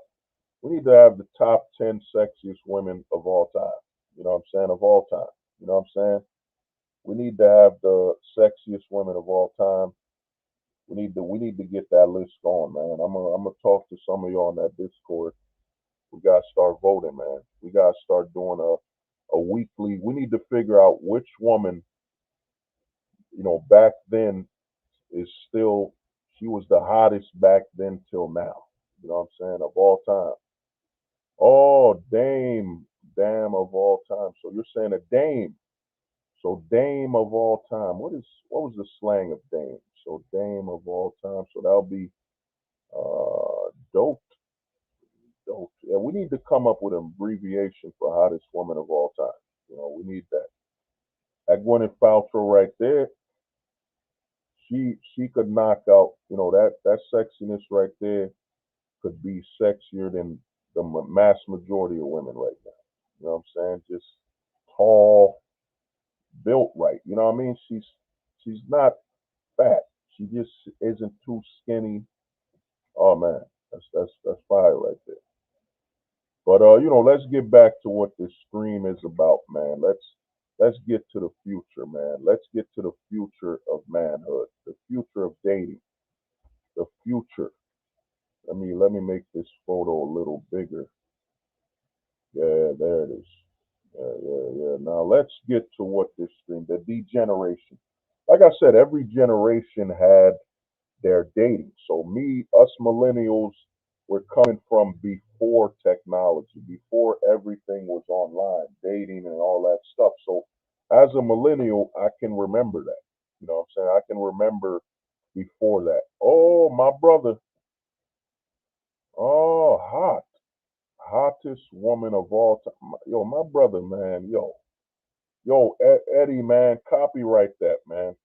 Yo, my man, copyright that. Hottest woman all time. Woo. And that's actually a good abbreviation. Yo, Eddie, man, copyright that, man. Copyright that. Go to the copyright office. You're in America. Copyright that right now, man. You know what I'm saying? Copyright that, bro. Technically, you copyrighted it, but copyright that, and I'd say be ready to trademark that. That right there, hot. Oh, that's fire. Is that how it would sound? Let me try to get Google to read that. Let me see how it sounds. Uh, Give me a minute. Let me see. Let me see how that sounds. Give me a minute. Let me read it. Oh man.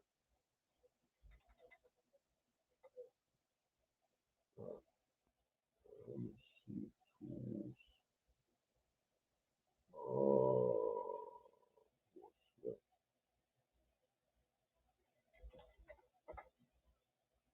I'm gonna see if I can get something to read that. Uh, word. Give me that beer in the fridge, man. Let me give me a minute, guys. Let me see. I'm trying to figure out how it sounds. Let's see. Let me read it.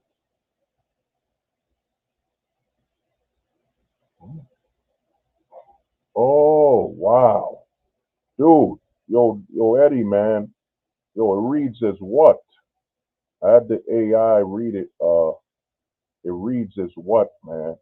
But yo, my brother, I will support you. Copyright that, dude. We could do that. You know what I'm saying? Oh yeah. Oh, thank you. Oh yeah. Yeah, you would close down. You know what I'm saying? Anybody, let me take that. Yeah, man, get yourself a beer. This is a Guinness right here. Good old beer, man. You know what I'm saying? Beer champion. But yeah, but Eddie, man, do that, bro. I will gladly say you sponsored it. Yes, it says what? Oh, you're saying abbreviate all the letters and yeah, it's pronounced as you said. Oh, let me do what you did right there. Let me try that. Let me try that. Give me a minute. Let me get to that word counter. So you're saying abbreviated. I'm trying to see how it would sound. Give me a minute. Let me see that. Okay. Let me abbreviate. Let me make it. I think, but dude, it says what? If you make the AI read it, it says what? But dude, copyright that, bro. Copyright that, and I will do a stream, and we will do submissions. We need to figure out who is the hottest woman of all time. You know what I'm saying? We need a ranking. What we would do is we pick the hottest woman of all time. I'd say so. Marilyn Monroe was in the 50s, so let's say 1950 till now. You know what I'm saying? People need to figure out what's the top five. Top five. We can't do a top 10. That would be too much. But we need a top. We needed to figure out, man, who's the top five hottest women of all time, man. You know what I'm saying? Because that's what we need. We need to figure that out, man. Because that Gwyneth Paltrow was fire. I didn't even know. I remember when Shallow Hal came out. I don't remember looking at Gwyneth Paltrow looking like that. Man. That was fire. But let me get back. So now with the degeneration, man, and I'm gonna open the line soon. I'm gonna try this out. But now, why am I showing you this photo? Why? Why am I showing you this photo of this guy dining with this woman on the computer? You know what I'm saying? Why am I showing you that? Because the dating has degenerated to this level. The next generation, this will be the norm. This, you see, every generation before the Zoomers. So I'm the last generation before the Zoomers. I'm a millennial. You know what I'm saying? I'm a millennial. And us millennials, we only talk to women online to meet them offline. The millennials' goal was that dating, we when we would introduce ourselves to a woman online to meet her in the real world. The date was it only counted as a date if we met her in person. Let me repeat that. Let me solo this out. With the millennials, it only counted as a date. It was only considered a date if we met the woman in person. Let me repeat that one more time. With us millennials, it only counted as a date if we met her in person. Now, let's get to this. Now with the zoomer, you know what I'm saying? I'm trying to find. Give me 1 minute, man. I'm gonna Skype myself the original photo, but for some reason I can't find it. You know what I'm saying? This thing is acting a little stupid. So what I'll do is I'll just Skype myself. But give me 1 minute. Media camera. Give me 1 second. I gotta Skype myself. Gotta Skype it. Uh-huh. Give me a second. Gotta Skype it. Bang. Yeah. I finally Skyped it to myself. So give me 1 second. Gotta download the image. Uh-huh. Because this is a photo of like an old dude. You know what I mean? It doesn't convey the message as well. Let me find that photo. The hell is? Oh yeah. Now I got it. Yeah, give me 1 second. Get the shallow hell out of here. Give me 1 second. First download.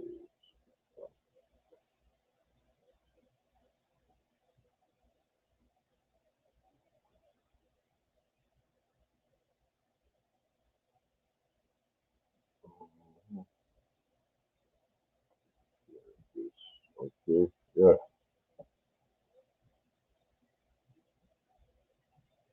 Oh, man, come on.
Oh, man, yeah. My bad.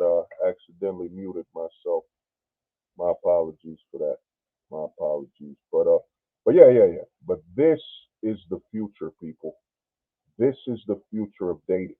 You know, because unlike us millennials, which the goal for a millennial was to meet we would introduce ourselves online and we would only count it as a date in person. You know what I'm saying? So when we would introduce ourselves to the woman online, but the goal was to meet her in person. Now the Zoomers have changed all that. The Zoomers have completely changed all of that. With the Zoomer generation, they will count a date as spending time with a woman. You know what I'm saying? What happened during Conan 19, a big thing that happened during Conan 19 was it was called video, I think it was called live chat, Zoom dates. It became a thing. It became a thing where guys would order the food to the woman with Uber Eats. With Uber Eats, he would order the food to her house, the drinks. He would Uber her the food, and they would have a date on a video. On a video, man. They would talk on a video. Now a lot of guys are thinking, well, but hold the truth hostage. You millennials did it too. You millennials did it too. Yeah, we millennials did it during Conan 19, but we're not the ones that will be the bigger brothers, the older sisters to Gen Alpha.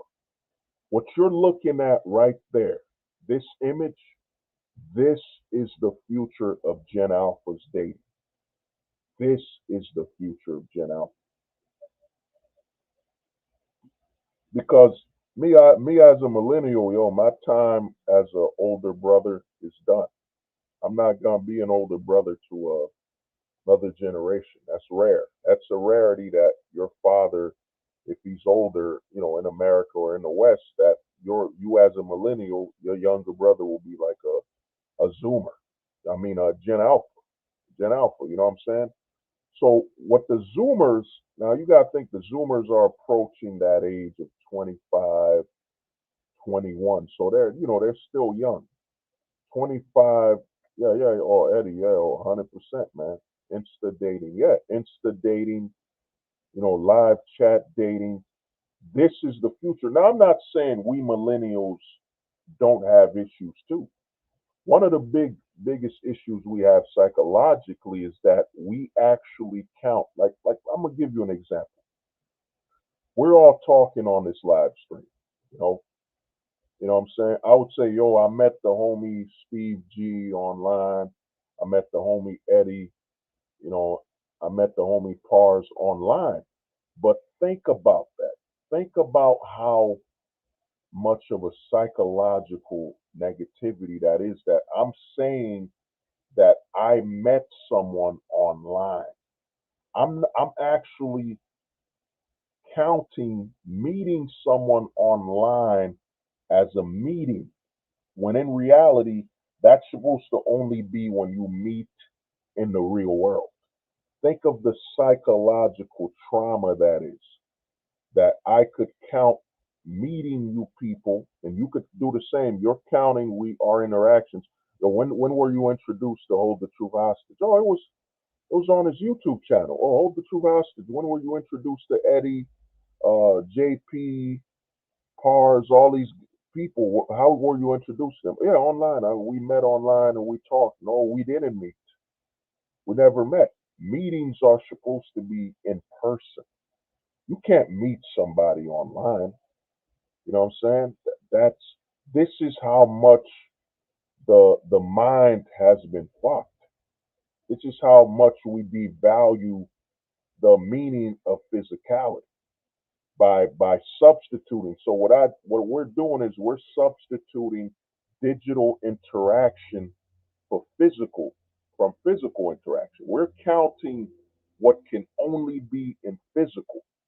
Yes, you could say, yo, I know of Hold the Truth Hostage from online. I know of him from YouTube, and I could say the same thing. I know of Eddie, and I know of everybody on here from YouTube. I know of you, but for me to say, yeah, I met them online, how? I never. You can't meet somebody online. You can't.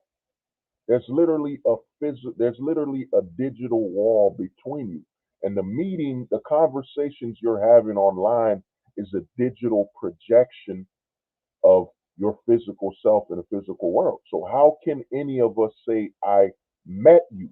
But we've been psychologically trained that we can count conversations with people online as we met them. I know them. I don't No one here knows each other. We haven't met in the physical world. The physical world, it's that old saying where somebody said, "Yeah, man, we gotta go. We gotta meet up." It's that old saying men used to say, "I don't trust a man unless I've met him. I shook his hand." It was an old saying that I don't trust no man. I didn't shake his hand. I didn't shake his hand. Yeah, yeah. Oh, Eddie, dude, yo, you breaking it down. That's when social media's impacts mental health. Yes, 100%. This is the mental health issue of social media. A lot of people are substituting real world interactions for online interactions. Like people are saying they feel threatened by someone yelling at them on a digital screen. If anybody was to yell at me, curse at me, yo man, I'm gonna come at you, I'm gonna find you, yeah, you threatening to meet me in the real world, yes. I should have a problem with that. But you cursing at me, You saying as much bad words about me as you want. You're a digital projection. None of us talking online right now are real. It's not a real occurrence happening in front of you. I can't. We can't shake hands. We can't do a pound. We can't dap. None of this shit is real, man. It's literally a digital projection emulating a real occurrence. Yes, I'm really talking. Yes, I'm really behind this screen drinking a Guinness. You know what I'm saying? Anybody drinking a beer, man, feel free to share the type of beer you're drinking right now. You know what I'm saying? I'm drinking that Guinness Extra Stout. You know what I'm saying? Good beer. You know what I mean? It's not as great as the import. Like I'm gonna tell you something. If you're drinking Guinness, one of the homies taught me this. He's a bartender. No, somebody from Germany taught me this. When you go to the bar, when you go to the liquor store, go look for the Guinness that was imported. Like four of those Guinnesses cost like $11. But yo, that imported Guinness, you really taste the difference between the German beer. But let's get back to it. Like I was saying, all this is a digital projection. The real reason people are getting mental health issues online is they're literally claiming that a digital projection of someone arguing with them, yelling at them, is physically harming them. No, it's dude. I'm a digital projection right now. There's not. I could put my cheek right here and tell you, slap me. Give me a slap. You can't. You can't slap me, man. This is a digital projection of me from the real world. So there's nothing you could physically do to harm me while I'm on YouTube. You can't slap me through the goddamn screen. You're not a threat. Oh, the homies drinking. Oh, what? Como Sada. What is that? What type of beer is that? Is that German? Is that? 'Cause one of my homies was drinking a Japanese beer. He imported it from Japan. He told me it's fine. But let's get back. The reason I'm saying dating is degenerating. Yes, people are gonna say, but hold the truth hostage. You millennials did it during Conan 19, during the quarantines. You guys were also doing these online datings, but we saw it more as I can't meet her in person. I can't meet her. I just want to see her. I can't go to her house right now.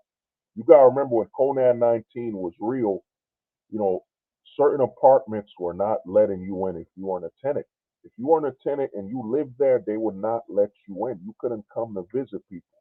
We had that whole keep the Conan 19 rate low. So for us millennials, we would look at this and say, oh man, I ain't get to see her. You know what I'm saying? I guess I could, it's like a cam girl. I guess I could, you know, tell her get naked or something. You know what I'm saying? Oh, you're drinking is fermented lightly sweet. Oh man, a black sweetened tea. Oh, you drinking tea. Oh word. I got you. Oh, kombucha. Oh word. So, for us millennials, we saw this as when it came to we saw this dating situation as I can't go meet her in the physical world, but I want her to think I care about her. I want her to think I care about her, so I'm gonna have this little fun, online cam date crap. I'm gonna do it so when things slow down with this Conan 19, when the quarantine is over, I can meet her in person and bang, I can hit that. I can hit her in person. So a lot of millennials, like let's use the word game. We'll just use the word game, man. We'll just, you know what I mean? Oh, my brother, yo, Black Circle, man, be easy, be safe, bro. You know what I mean? We gonna chop it up soon. We gonna talk. But yeah, so us millennials saw this as, you know, we couldn't get to her physically. We couldn't have physical interaction. So I want to stay in touch with her. She's hot. I want to hit that. So I'm gonna do this little online video chatting, video flirting. Remember, us millennials, we came from a time where we flirted with women on the phone. You know, we flirted with them on the phone, but a millennial's goal is always to meet her in person. We do not count an interaction online as a date. We look at it as I can't meet her in physical reality. I can't meet her in the physical reality. So we look at it, we strategize and say, okay, man, I can't meet her in the real world because of Conan 19, some restrictions. So I'm going to stay close to her by having these digital chats. We'll talk. She'll go eat her food. We'll talk. We'll call it not a dinner date. And even if it is a dinner date, us millennials will say, all right, call me when you cook and you're eating, and I'll talk to you when I'm cooking and we're eating. We'll make it look like we're both eating. Notice a millennial's mind is about, you know what I'm saying, simulation. Us millennials are about simulating a real meeting. Simulation. We're about simulating it. So you'll tell her, all right, yo, you go cook, go eat. Hit me up when you're eating your dinner. We'll make a simulation. We'll simulate like we're having a real moment while we're eating. We'll simulate it. Now let's go to the Zoomer. Let's get to the Zoomer, man. Let's get to the Zoomer, and I'm gonna literally explain to you why this is the norm. You know what I'm saying? This will be the norm because you got to look at the Zoomer. The Zoomer grew up in the age of the 3G, the 4G phone. The Zoomer grew up on the phone, man. They grew up on digital reality. You know what I'm saying? Especially the super young Zoomers. The super young Zoomers that I'd say Zoomers that are about 21 to 18 or 17 right now. The digital Zoomer, the full, I'll call it the full blown digital Zoomer. You know what I mean? Full digital Zoomer. You know what I'm saying? Uh, full digital, yeah. So FDZ. You know what I'm saying? Call it Fizz. You know what I'm saying? Fizz for short. You know, F, no, FDZ, whatever. I don't, I'm fucking up. FDZ, you know, full digital Zoomer. You know what I'm saying? A full digital Zoomer. The Zoomers that do not, their first time playing a video game with a friend was online. That's the Zoomer I'm talking about. The Zoomer that their first interaction with their friends playing a game was online. You know what I'm saying? Because us millennials, we come from an age where to play with each other, we had to go to each other's house. We had to play Call of Duty with my friend. I had to go to his house. You know, my earliest time, like my introduction to multiplayer gaming was in physical. We both meet up and we go play the game. You know what I'm saying? We both play the game. You know, it was physical. It was we had to meet up. You know what I'm saying? Oh yeah, the homie Pars. Well, Pars, you know, you're a zillennial. You're closer to us millennials. You know, your interaction is a lot of millennial lifestyle. But I'm talking about that digital Zoomer where they never their first time was playing a game with a friend was online. They met up online.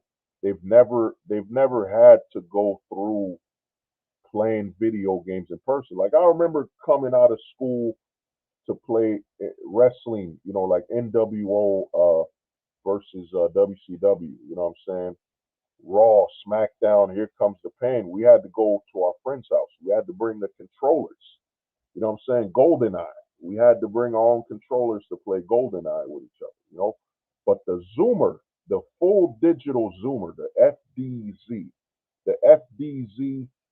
they never had to do that. You know what I'm saying? They grew up on 4G phones. They grew up online. Everything they've done was online. The person they hated was online. The rants, you know what I'm saying? Everything they did was online. Yeah, GoldenEye, yeah, you already know. You already, oh, SmackDown Shut Your Mouth. Yeah, I remember SmackDown Shut Your Mouth had the best Triple H character model. That Triple H used to scare me playing that game. He looked too damn real. He had a weird look to his fucking face, you know. But this is to the and the reason I bring this up is that to the Zoomer, this is a date. This is not a substitute or simulation. A Zoomer really counts this online interaction as a date. You know what I'm saying? Let me go on. And see, the Zoomer would really count this interaction between him and this woman online as a date. To the Zoomer is far removed from the meaning of physical interaction. To the Zoomer, a man being with a woman, be it in the real world or online, it's the same thing. It's the same thing. You know what I'm saying? It doesn't matter. You know, to the Zoomer, you saying this ain't a real date. A millennial will be, yo, that ain't a real date, man. You gotta meet her in person. You know what I'm saying? You gotta meet her in person. Y'all gotta schedule a meeting with with each other. Then it's a real date. To the Zoomer, no, this is a real date. You know, this is a real this is a real date. You know what I'm saying? This is a real date, man. To the Zoomer, man. To the Zoomer, this is a real date.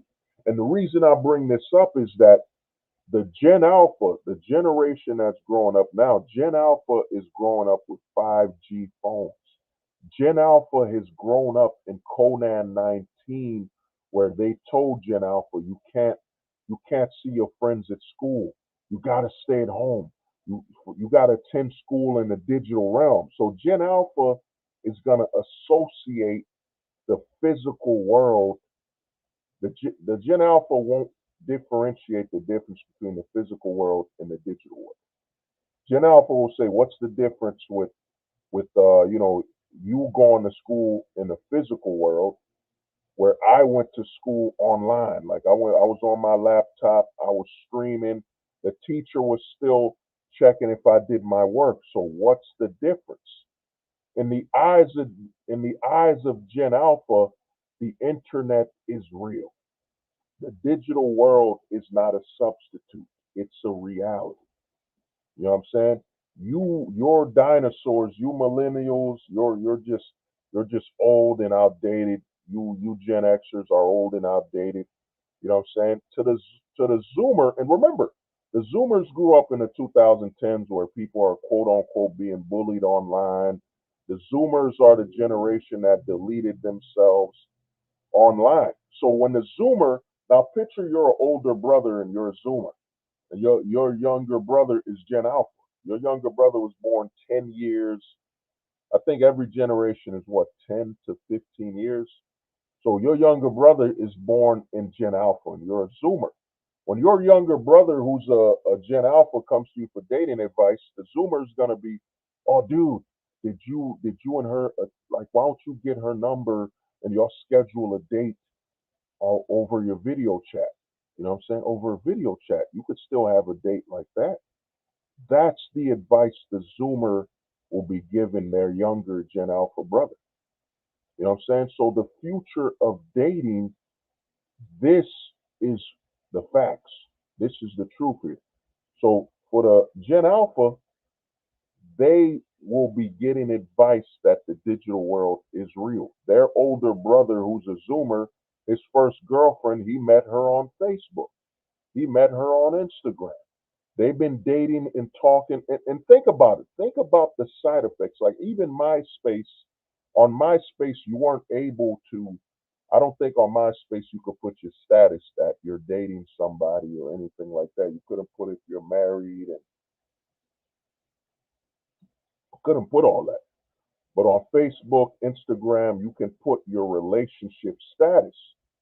What people don't get about that, that means if I'm talking to a girl for 6 months on and off on Instagram, we got video chats, we keep talking, we can both change our status to say we're dating. And I've never met this woman in my life. I've only seen her in the digital world. This is the advice the Zoomer will be giving Gen Alpha. The Zoomer perspective on dating will be of a digital perspective. And Gen Alpha growing up at a time where they were not even allowed, they were told the most dangerous thing to themselves. Gen Alpha were told it's going outside in the real world. During Conan 19, The Destroyer. You know what I'm saying? I need to make a book. Now I got access to some AI stuff. I plan to make a book called Conan 19. You know what I'm saying? The Destroyer. Because Conan 19 changed everything. You know what I'm saying? So think of Gen Alpha. I was working security at the fire department in New York, and I saw something, man. I saw something that makes me teary eyed. It broke my spirit, man. You know what I'm saying? It really makes you, consider it's the end, man. You look. I saw some kids playing with a mask, man. I saw children outside being told to wear a mask while they play with their friends. You know what I'm saying? While they play with their dog. Like I saw kids walking their dog wearing a mask. They were literally told the fresh air of the real world is toxic and dangerous to them. You know what I'm saying? Think about the psychological trauma that was placed on them about how dangerous the real world is compared to online. Now think about it.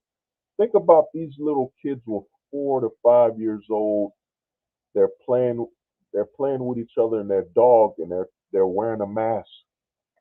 Then at the same time they're not allowed to go to a school, a real world school. And remember, as a kid, you're very impression. You know what I mean? You have a lot of impression.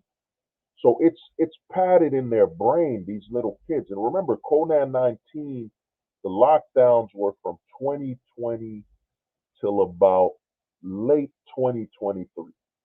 Late 2023, late 2022 was when they were allowing kids to go back to school. So think about it. That kid growing up in those 2 years during Conan 19 lockdown, while they were growing up, they were literally looking at the real world as the most dangerous thing to them. While they were attending school on Zoom, online, and think about it. A parent putting a fucking mask, putting a mask on their kid while they're outside breathing fresh air. Breathing fresh air. They put a mask on a kid while they're breathing fucking fresh air. To this day, I still see some adults walking outside with a mask, you know what I'm saying, and fresh air, man. It's insane. Yeah, yeah, yeah. I've seen individuals driving and wear a mask. Yeah, they've been trained that the physical world is the most dangerous thing to them, even though your body needs air and oxygen to exist.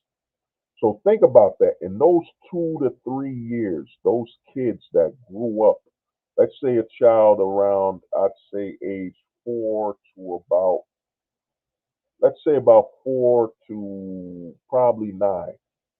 Because a 12-year-old kid's gonna be like, I remember being outside. So a 12-year-old kid, a 10-year-old kid will still understand they were outside. I used to be outside, and we're gonna go back outside. But them little kids where this is all they know, they were exposed, man. They were exposed to a thought process that the real world is dangerous. So what's going to happen is the Zoomers who were raised on the internet, who will literally change their status from single to in a relationship for talking to a girl online that he's never fucking met in the real world. That's going to be who gives dating advice. Dating advice will be given by a Zoomer whose first notions, whose first thoughts is the internet. The internet is what a Zoomer will be thinking about. You know what I'm saying? So think about that. So Gen Alpha will come like it's going, hey, big bro, what's up, man? There's a girl in class I like, and I think she likes me. I contacted her on Instagram. You know what I'm saying? I contacted her on Instagram or TikTok, and I think she wants to be my girlfriend. You know, and he's gonna be like, and his big brother who's a Zoomer is gonna be, oh, word, oh man, she want to change statuses, right? She want to change status.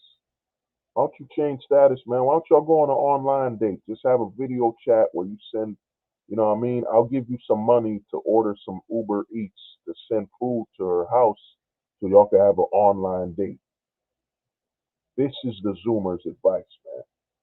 This is the advice the Zoomer will give. You know what I mean? See what Parr said. Remember how I said we will come back to the U.S. Well, if this is the future, do you really want to come back? Yeah. Well, I mean, a lot of men will come back to the U.S. because of that freedom of speech, man. A lot of guys don't know how addicted they are to being able to say what they want to say. You know what I'm saying? That's the biggest buying point of the U.S. Even with all this rainbow activity, them targeting your kids and all that crap, targeting children, corporations. But at least while you're in America, you got freedom of speech, freedom of expression. You could write a book. You could do a lot of things that in other countries that would land you in prison or death. You know what I'm saying? That freedom of speech, man. There's a lot of men addicted to that freedom of speech, man. You know what I'm saying? That freedom of speech is the big one of the biggest drugs. One of the biggest drugs. People are literally dying to come to America. A lot of people think, oh man, they're trying to come to America. They're trying to come to America because they want a job. They want a better thing for their family. No, some people just want to be able to say what they want to say. You know what I mean? You know how many people, you know how many people I've met in the black pill community that are running proxy servers? They're running proxy servers from Germany, Russia, China, India. They're running proxy servers just to talk like an American. You know what I'm saying? Just to be able to say what they want to. They're running proxy servers. Most so-called black pill channels, you know what I mean? Like I tell people, the gray pill is the majority, but most so-called black pill channels are from overseas. They're from Russia. They're from Germany. They're from India. They're from South America. They're not from America. You know what I'm saying? And they run proxy servers just to talk with American men because you American men are free to say what you want to say. You go to another country, man, they would wipe you out. You'd be destroyed. You'd disappear. And here's the thing, they wouldn't even hide it. The government would come and tell your parents, if any one of y'all marked as a threat to the government and the country. You know, we got to take your son. He said things he shouldn't have said. It's the way he's thinking is radical and it's dangerous. So we got to take him out and they'll announce it. Then they'll tell your parents and your family that, yeah, if they show any signs that they talk like their son, they're next. They're next. You know what I'm saying? They're going to be the next ones to go. You know what I mean? A lot of men, you're going to come back to America, man. You're going to, you know what I mean? You're going to go to you might start a whole family overseas. You're going to start a whole family overseas and you're going to come back to America just because you miss talking. That's it. Just because you miss walking around and being able to say what the hell you want to say. That's the greatest beauty of America. The greatest freedom is being able to talk and being able to think freely. Now, is there suppression? Yeah, there's suppression. But better suppression than you going to jail for saying what you're saying. You know what I'm saying? Better you lost your job for what you're saying than end up in a entrapment camp. You know what I'm saying? End up dead, end up missing. You know what I mean? That's what it is. So a lot of men will be men that go overseas to start a family and all that. You're gonna come back. Of course, you're gonna leave your family overseas, but you're gonna come back here because you just miss talking. You know what I mean? You miss talking. You miss talking without, you know what I mean, without looking over your shoulder.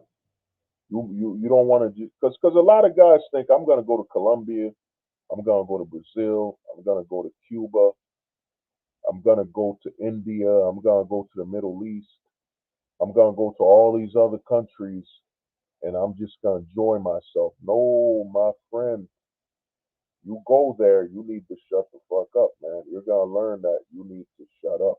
You know. Oh, Andrew Tate. Oh, Nazi Naz, man. You know, Andrew Tate is in the closet, man. You know, I mean, I got proof of it. You know, I mean, look at this. Let me give me a minute. Let me see if I can go back. Yeah, Nazi Naz, man. All you gotta do is watch this, bro. 'Cause Andrew Tate to me is a scam artist, man. You know what I mean? Did you see the latest Andrew Tate BBC interview? The reporter criticized him for what he says. Yeah, but the thing with the Andrew Tate interviews, what people don't get is how come these major news stations are interviewing Tate? How come they're even talking to him? You know what I'm saying? Because he's already in the closet. He's already part of the propaganda and the agenda.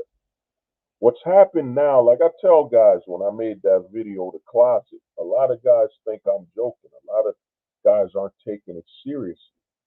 That America has basically, yes, you got your freedom of speech, but America has made it open season on straight men. Open season.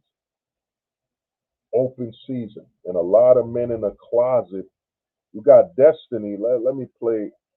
I mean, I don't want to. Well, they copyright strike the channel or they copyright it, but you got guys like Destiny who waited until he was 30 years old to go in the closet, and now Destiny is 30 years old in the closet. Guess what he's doing? Now he's talking on behalf of straight men. He's talking a lot on behalf of straight men when he's not straight, when he's a part timer. He's talking a lot on behalf of straight men when he turned to the closet at age 30. He dyes his hair blue when the majority of the people that follow his content are men. A lot of men in the closet or gay men in general are seeing this as a gold mine. It's a gold mine right now. Straight men aren't allowed to have a space to themselves. Straight men aren't allowed to exist without, their existence is deemed toxic masculinity. Straight men aren't allowed to be sexist, even though sexist is the honest truth. I mean, if I say a woman ain't stronger than a man, it's the honest truth. You know what I mean? There's nothing wrong with being sexist. It's just the natural law of nature and it's math. You know what I'm saying? It's open season on straight men. So straight men have been declared they can't have their space. A lot of guys think, hold the truth hostage. That means we can't have gyms, right? We can't have gyms. We can't have we can't go to the bar. No, man, that means you're not allowed to have anything. You're not allowed to have anything as a straight man. And since it's been legally deemed that if a straight man has his own space, that's him being, anti-inclusive. You know what I'm saying? What you mean you're straight and you don't want to hang around a party with men that aren't straight? That's being non-inclusive. That's being non-inclusive, man. You know what I'm saying? Yo, Nazi Naz, watch that video, bro. Watch that video, man. And come back. After you watch that video, it ain't that long. Come back and you'll see that Andrew Tate is in the closet. You know what I'm saying? Because why would all these major connected people, and we all know the laws of Hollywood, how closet activity is rampant in Hollywood, and why would they keep interviewing Andrew Tate? Because they're trying to deem closet as the definition of masculinity. You know what I'm saying? The narrative they've been pushing is that the straight man is the least masculine. You know what I'm saying? Being straight is the least masculine thing you can do. You got I forget her name, allegedly, or no, I think she did say it on Twitter, where she said the most dangerous thing to children isn't a drag queen, it isn't some guy who mutilated his nuts to become a woman. No, it's a straight man. That's right, the straight men that had the children that for since the beginning of mankind been raising and taking care of them, teaching them honor, respect, and all that. They're the biggest threat. It isn't that guy who literally wakes up and says, I think I'm not a man. I think I'm not a man, and I need to cut my walnuts. I need to cut my walnuts. You know what I'm saying? Come on, man. You know what you said. I'm shocked why they still giving him airtime. Yeah, they giving him airtime because they know Andrew Tate's in the closet, and Andrew Tate isn't helping me. Andrew Tate, like I told guys, man, a lot of guys tell me, "Oh, hold the truth hostage. You came up with all these pills, man." I told people, Andrew Tate, man, the silver pill is real. The silver pill is real, man.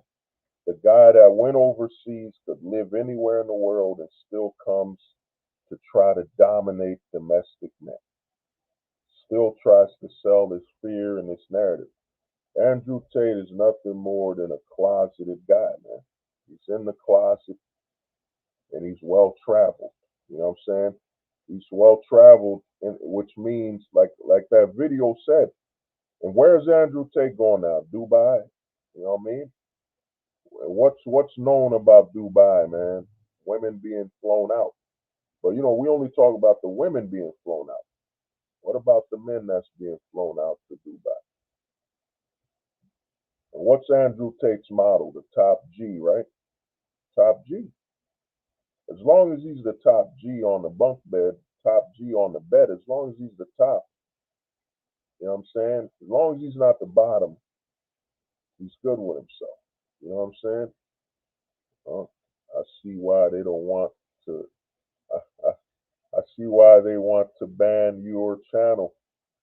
Oh yeah, man. You know me, man. You know me, man.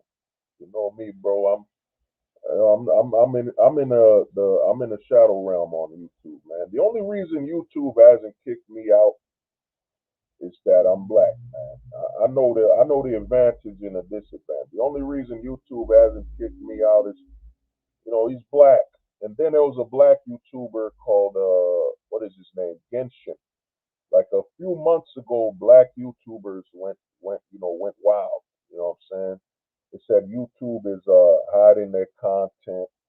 YouTube isn't promoting them even if their view counts are high. So YouTube doesn't want to just outright ban me. Then I make a new video and say, well, YouTube kicked me out because I'm black and I'm straight. But most importantly, I'm black. So YouTube kicked me out.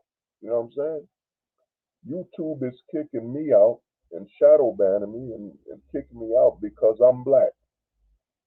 You know what I'm saying? They don't want that heat, man. YouTube is BLM. Black lives matter to YouTube. Even though all we do is project, you know, gay stereotypes on black men. It's but their lives matter because we need black men to promote they're in the closet. We need rap to be about. We need y'all to stop rapping about ops, guns, partying in the club. We need y'all to rap about the closet. We need y'all to start rapping about being the top G in the closet. You know what I'm saying? Oh, Nezzy Nez, you saw it. I told you, man. Andrew Tate is in the closet, man. 100% in the closet. But Pars, peace out, man. Peace out, brother. Yeah. Top G, baby. Top G, man. We all know what the G stands for. Top gay. You know, top gay, man. As long as Andrew Tate is on the top, you're on the bottom. As long as you're on the bottom, he's on the top. And here's the thing, I'm not the only one who predicted this. I'm going to share with you a cartoon. You know what I'm saying? Tate cartoon. But But watch this cartoon at your own discretion. You know what I mean? This cartoon, they even exposed that Andrew Tate is in the closet. You know what I mean? A lot of people saw that cartoon and thought, because I mean, the guy's usually shirtless amongst men, and he's dressed like he's about to go to like a disco bar. You know what I mean? Chest out and all that crap. Very bright colored shirts. I mean, I'm from the 90s, and that sounds very 90s. And Andrew Tate is about 40 something, so Andrew Tate is Gen X, and we all know what the Gen X closet was, man. You know what I'm saying? Freddie Mercury's and all that. Uh, what is that? World Star Hip Hop. There's a video of him on World Star Hip Hop saying, "Come wild, some wild stuff." He's in the closet. Yeah, oh, we know that, man. But to get back to this, I'm about to open the line soon. I'm about to open the lines. Yeah, in fact, now I gotta get some type of number. I gotta figure out how guests can stream their own destination. What is that? A great way to get more viewers. Each guest may have up to two destinations. Oh, that's dope. Oh wow. Man, there's a new effect on StreamYard. You know what I mean? Where people can stream. But yeah, I'm inviting some people. I got about a good 30 minutes, man. Anybody want to come on? Let's rock. But the thing is this, man. This is the future. This is gonna be the successful relationship. And think about it. We already know the straight man in America is being hyper feminized. Hyper. I personally think it's only a matter of time before the narrative that men's, I think they did put it. They did in the 2010s, man spreading, and I think the narrative's gonna soon come out that men not sitting down when they piss is very, very sexist. It's very sexist that straight men not sitting down when they piss is offensive. It's sexist. It's misogynist. It's misogynist that you want to stand when you pee. You know what I'm saying? You want to stand when you pee because, women have to sit down when they piss. It's misogynist. It's sexist. You know what I'm saying? Oh, yeah, yeah. Notice YouTube is promoting Andrew Tate interviews with BBC. Yeah. Because I told guys this, man. The red pill is beneficial, man. The biggest scam of the red pill and that whole ilk is about idealism. The red pill is about idealism. You know what I'm saying? It's about men saying, "Oh, we gotta bring things back," and worse, most importantly, these red pillars are promoting a narrative that men should stay here, that it's over. It's over if you, as a man in the West, like one narrative I keep hearing, and to me, it ain't black pills, man. It ain't black pills. You know what I mean? That you're saying, "Oh, the West is gonna," and how? I was driving from work, man. You know what I saw? A lot of guys doing construction, fixing the roads. Yo, man, it ain't over for us. It's over for the system. What's happening in America is the birth rate is dropping. The birth rate is at an all-time low, and it's not being reported. It's not being reported that the birth rate is dropping. All these other channels are talking about dating and all this minor small stuff, dude. The country's birth rate is dropping. Billion-dollar corporations are losing money. Like YouTube, think about it. All these websites are planning for growth. Like, and how you could tell America's population is shrinking is that a lot of these social media sites are looking outside of America. They're looking outside of America because they know the growth rate is dying out. We men are getting older and not having children. Like right now, a true horror movie for me, I'll give you a horror movie. I'll give you a horror movie right now, man. Oh, let me see what the homie Eddie said. The They need immigrants so bad. Yeah, but even the immigrant men aren't staying. The immigrant men are getting shocked. They're getting culture shock coming here. They work even harder. A lot of immigrant men coming here, I think, when they see that having children here, they could send them to school and a teacher's gonna expose them to a drag queen. And it's even been found that some of the people these schools incorporated were child, child, in fact, I got a new word. They were Geppettos. You know what I'm saying? Geppettos. They were child Geppettos. You know what I'm saying? They were trying to turn a boy. They were trying to turn a real boy. You know what I'm saying? Turn a real boy out. You know what I'm saying? So there's a lot of Geppettos out there. You know what I'm saying? So a lot of these men, before the culture shock in America for foreigners was, the culture shock was, oh man, look how fast these Americans move. Like, I gotta adapt. I gotta. They move so fast, and they're so individualistic. The foreigner could survive that, but there are foreigners coming from, what is it? I'm Haitian. There are Haitians, a lot of Haitians coming to America, of course, due to the shoot, what's going on, but they're getting a culture shock. In Haiti, man, some things aren't tolerated. Uganda just passed a law, I think, that if you're coming there with some of that, that rainbow stuff for the children, that's a death penalty. So think about a Ugandan coming to America.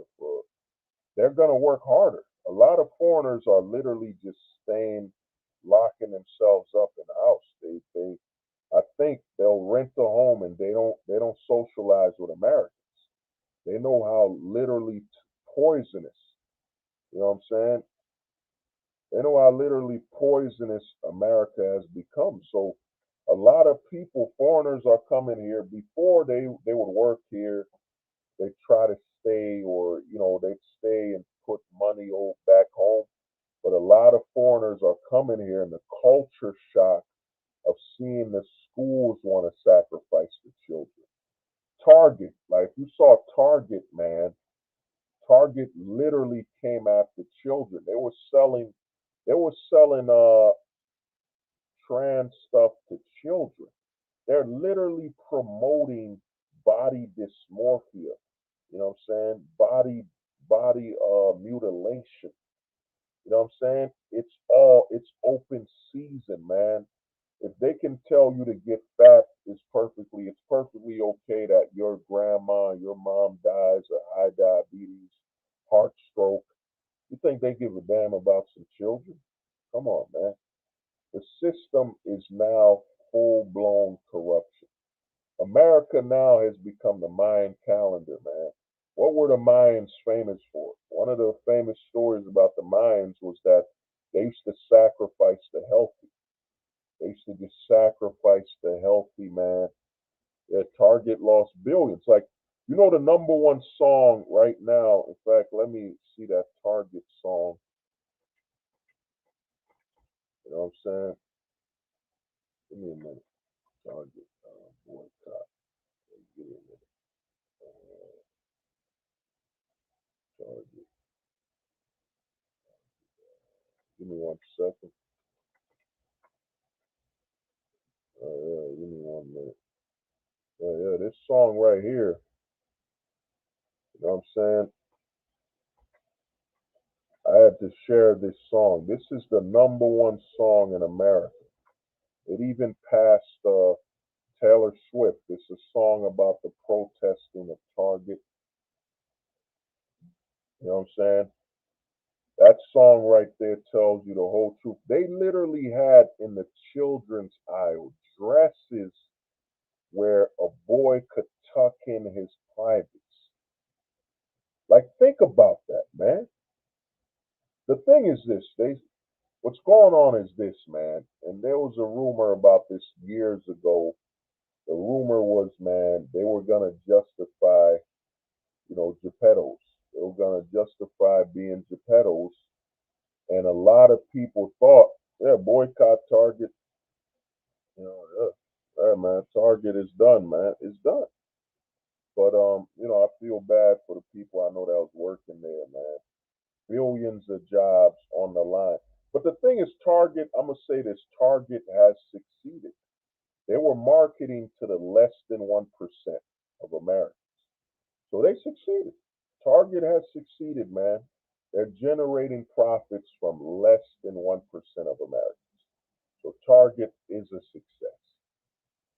But the thing is this, man, they what a lot of guys used to think back in the early 2000s when I was talking to certain people, the narrative was, yeah, man, they're gonna try to justify, they're gonna justify pedophilia. The pedophilia, they're gonna justify it. And the rumor was they're gonna have people identify as gepedos. You know what I'm saying? They're gonna say, this is what I am, this is my gender, or whatever. A lot of people thought, the way Hollywood's gonna promote uh, sleeping with children, grooming them. You know what I'm saying? Look at Hollywood right now. The Flash movie. The Flash movie. They literally kept the guy who punched the pregnant woman. You know what I'm saying? And you gotta think about a guy punching a pregnant woman, and that guy's in the closet too. Ezra Miller punched a pregnant woman because that pregnant woman is carrying the seed of a straight man. You know what I'm saying? That's a problem. That's a problem that she carried the seed of a straight man. And they kept him in Hollywood. He kidnapped a young child. He was grooming an underage minor. And they kept him. They kept him, man. So the narrative for Hollywood was that they're going to normalize being gepedos by identifying. But in reality, no, that wasn't the plan. Disney, corporations were the ones that normalized being gepedos. If you look it up, man, I gotta find it. You know what I'm saying? I think it's oh man, somebody else made a new song about Target. You know what I'm saying? Oh, that's fire. Yeah, let me see, let me look for this thing. Disney. You gotta watch this video, man. This video right here is pure evil. Pure evil, man. Pure evil, man. It is one thing I don't support 100% is you know what I'm saying? I mean, coming for you. Look at this. Disney. That's what coming after Disney. Disney. Leaf. Disney. Give me a minute. Leaf coming after children. Let me see. Leaf videos. Yeah, look at that. Let me copy this, man.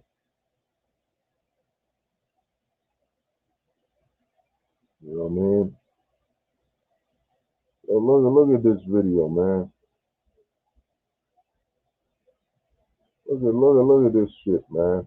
Let me give me 1 minute. Give me 1 second, man. This right here is insane. Ezra Miller. Look at that. Look at this video, bro.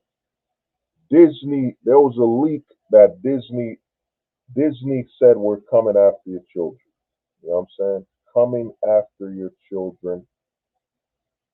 So the way they are legalizing gepedos was through the corporations. And remember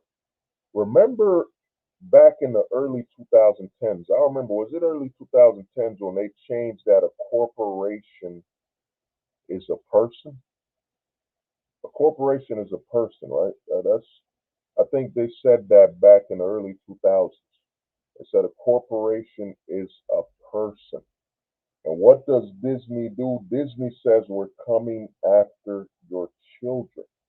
So Disney, since it's a corporation and corporations are seen as a person, then Disney as a corporation, since corporations are a person, whatever, is a gepedo. It's a gepedo, man. The way they would legalize coming after children, grooming them, and hypersexualizing children is through corporations. Think about it. You can if a bunch of gepedos, A bunch of male Geppettos got together and said this is their identity. They identify as Geppettos. This is their gender. What they're doing isn't wrong. It's who they are. They could be wiped out. They could be taken out, man. But can you take out a corporation that's worth trillions, hundreds of millions of dollars? No. So corporations, what I'm saying? Let me see what the homie is. The corporation is legally considered person. I gotta read that, man. The homie Eddie, is showing you the corporation is legally considered a person. So if the corporation is legally considered a person, that means Disney is considered a Geppetto. What they learned is, you can't justify coming after children through men, through regular people. You have to do it through the through corporations. Target literally celebrating Pride Day by having clothing for children, for underage children. Why the fuck is Target? And a few years ago, Target changed the toy lines for boys and girls. They had intergender toys. Because what they're doing is they're grooming the children through the corporations. You know what I mean? What's really going on is corporate grooming. You know what I'm saying? The corporations are grooming the children. Like, you know what I mean? Like, let me show y'all this photo, man, because no one seems to remember. This is Groot, man. This is Groot. Look what they got Groot wearing, man. A dress made of flowers. You know what I'm saying? This is Groot. You know what I'm saying? Then, oh man, look what he's wearing. Look how smiley he is. This is Groot, man. You know what I'm saying? So what they're doing now is that it's open season. Netflix was one of the first to strike with cuties, over sexualizing children. You know what I mean? 13-year-old little girls over sexualizing them. You know what I'm saying? On a national level, but this has been happening with beauty pageants for kids, where they put in makeup on little kids, man. Remember the biggest show in the early 2000s? I think one of the biggest shows in the 2010s. The 2010s was what was that show? It was following beauty pageants. You know what I'm saying? Beauty pageants where they have little girls wearing makeup and they got them dancing to gyrating. It's insanity, man. It's insanity, man. And this is why men aren't having children, man. Why would I have a kid? The fear. You know what I'm saying? Yeah. Oh yeah, dude. Yeah. 100%. I canceled my subscription to Netflix after Cuties. I'm done, man. Yo, this is evil, man. This is bored. This ain't no question. This is pure poison. You know what I'm saying? Because here's the thing: Disney said we're coming after your kids. Ezra Miller literally was grooming a kid, punched a pregnant woman, and he gets no jail time because, hey, man, he's in the closet. You know, he fills the agenda. And now they're releasing a Flash movie. He said, well, I had mental illness, and all that. No, man, you need to be in jail. But they put him as a movie, The Flash, and they want you to bring your children to go watch The Flash from an actor that punched pregnant women, groomed young kids. He should be forgiven. He should be forgiven because the corporations forgive. Disney already announced they're coming for your kids. Uh-huh. You know what I mean? So the goal is to legalize Geppettoing through corporations. You know what I'm saying? Through corporate. Well, the number one country for actually the number one country in the world for smuggling, child kidnapping is actually the U.S. You know, it said a lot of kidnapping and happens here. You know what I'm saying? Smuggling people, it happens here. You know what I'm saying? Let me see. France banned child beauty pageants for kids. Yeah, yeah, man. They oversex, and you gotta look at these child beauty pageants where they have adults rate how attractive a child is. You know what I'm saying? I'm glad I have no kids. I'm fatigued. Fight off. Yeah, I mean, dude, you can't. There's $1 trillion agenda.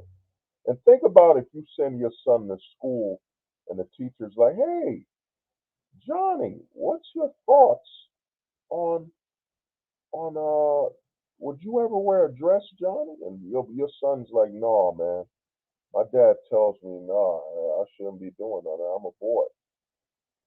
I'm a man. I want to grow up to be a man like my pops."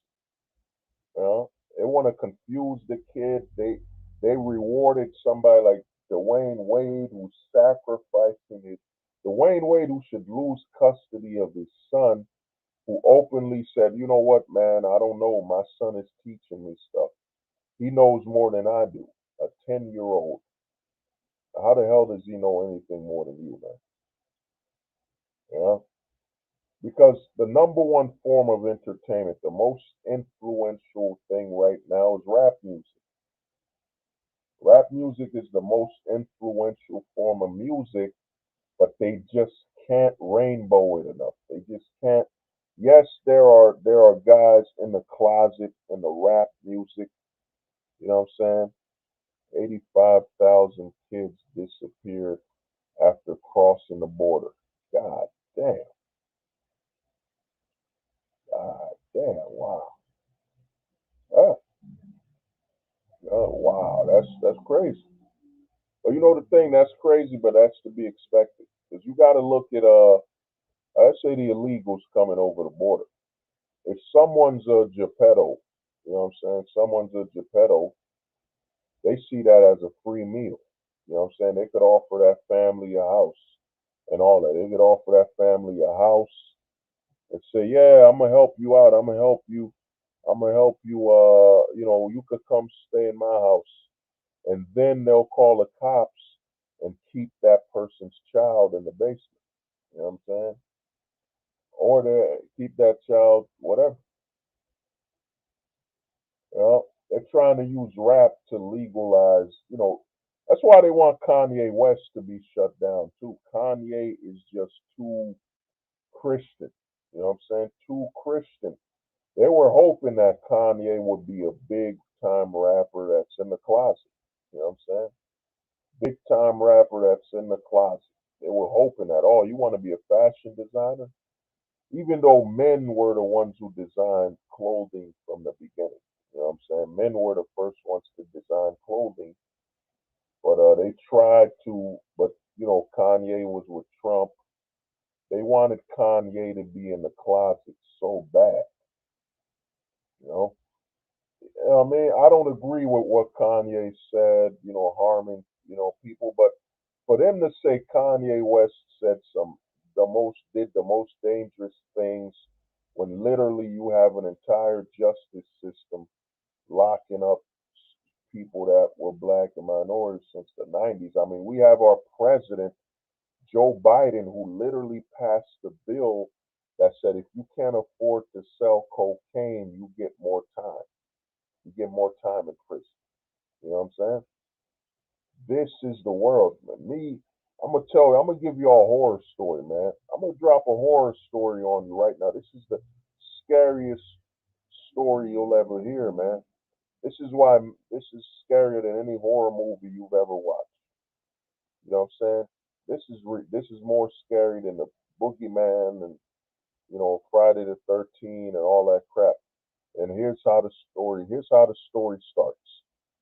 You know, there was a man. There was a man. He had a job. He had a job. He just got a raise. He just got a raise. He had this girl. He had this girl. He really cared for her. They were in a long-term relationship. They were in a long-term relationship. And one day, as this man slept in the bed with her, he closed his eyes. He closed his eyes, this man. He slept with her. He closed his eyes. And when he woke up, he thought it was a wet dream. He thought it was a wet dream when he woke up. What he didn't know is she collected. She collected what she needed. And artificially inseminated herself.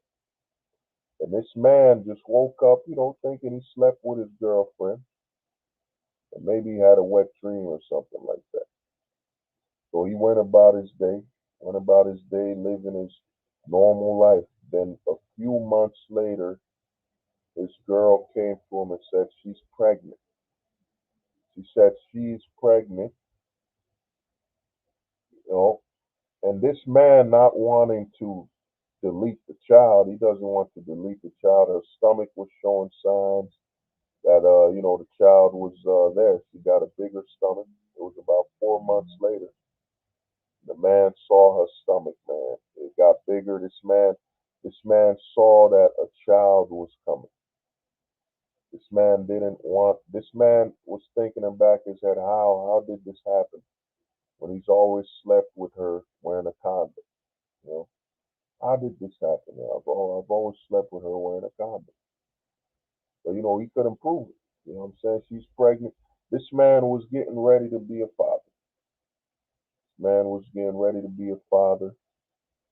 So he changed his whole life. He changed his house. He changed his whole living habits. He changed all that. He moved her in. They got a house together, and the baby was born. The baby was born, man. He put his name on that certificate, you know. But what he didn't know, in fact, nah, let me not do that one. That's too predictable. So he put his name on the birth certificate, and things were going well. Things were going very well for this man.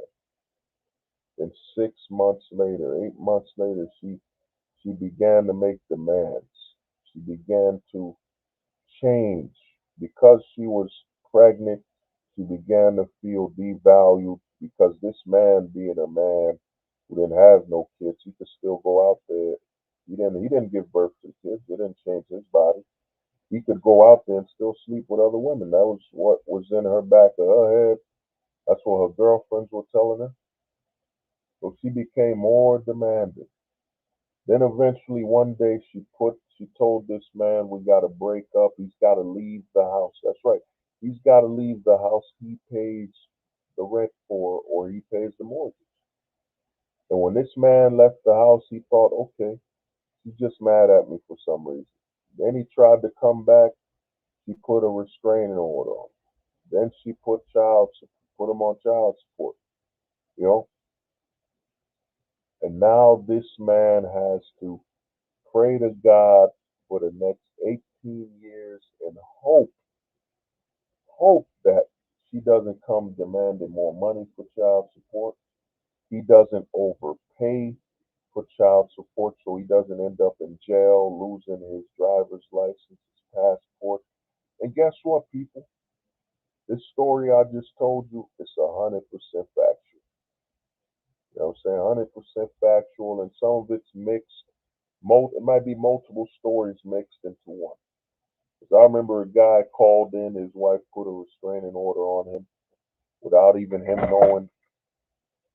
And he came from work, went home, and he couldn't come in the house. It was a restraining order. This is the scary story of the West. You know, having a child in the West now is it's not a big accomplishment and a blessing. It's a high level risk. And the high level risk, it ain't just you no more. Back in the 90s, you were put on child support, okay. You paid it, whatever. But now in the 2020s, the overage, the comfortable in chaos society, now you're gonna be paying child support to fuel the destruction of your son. You know what I'm saying? To eventually that money you're sending in most likely might be used to change your son's sex. Fund the school that's now schools are allowed, certain schools in certain counties or states are allowed to hide the body transitioning, sex transition from the families. You know? Certain schools are allowed to teach what the parents don't want them to teach, even though the parents' taxes pay for the schools. You know? Parents' taxes pay to maintain these schools. You know? So now you're literally funding the destruction of your child. You're literally funding your son. You know what I'm saying? You brought a son into this world to give the woman you're with an opportunity because she hates you. She hates because a lot of guys are saying, well, yo, man, the mother abuses the son because he looks too much like his father. That used to be the old saying. Now a mother doesn't like the look of her, the son's father. Just put him on a sex change. Put him on a sex change. You know what I'm saying? Put him on a sex change. There's a battle in Texas where his wife is trying to change the sex of their son. Now, other channels will tell you, oh, what she's doing is wrong. You know, they tell you what she's doing is wrong, and you know, they feel bad for that man and all that. Man, I'm gonna tell you from a black pill perspective, what she's doing ain't wrong. She's doing is right because that man married her when she had a legal advantage. She had the advantage to completely decide everything. So what is she doing that's wrong? When this man signed a contract where she would be in a position of power anyway. Or this man had a child in the West when she's in a position of power anyway. You know what I mean? Tom Brady, think about this. Tom Brady, and this is how corrupt the West is that, was it? Giselle Bundchen is Brazilian. You know? She's Brazilian, but she lived in the West. And she told Tom Brady that, yeah, his son should not attend the same school as him or go play the same sport as him. In a school where Tom Brady has major connections, it would highly benefit, it'd be in the best interest of his son to go to the same school as his father. But, hey man, he's in America, his wife could veto that. She could put him on child support. So, you know, so Tom Brady complied. Yeah, I'm talking to my wife. My son shouldn't play football like me when that's what we're known for. That's our that's the legacy of our family. That's the best opportunity we have. Even if your son would never live up to you in your sport, he's gotta do it. That's what you're known for, and he'll reap the benefits of that. All the networks, even if he fails, if Tom Brady's son doesn't live up to Tom Brady. Well, he made all these connections going to the college of his father. That's seen as the GOAT. That's the GOAT of quarterback. Huh? But hey, man, his wife told him, nope, you can't do that. A man who played football earned everything. Or his wife, who was a supermodel, that what she walked around and just had to stay in shape. I mean, they're on equal footing. And then to remind you guys, they had Kanye West. They put Kanye West on child support. You know what I mean? Even though, and his wife, who's claiming she fights for justice and all that, accepted that money when she's worth $1 billion. This is the West, man. You know what I'm saying? This is the West, man.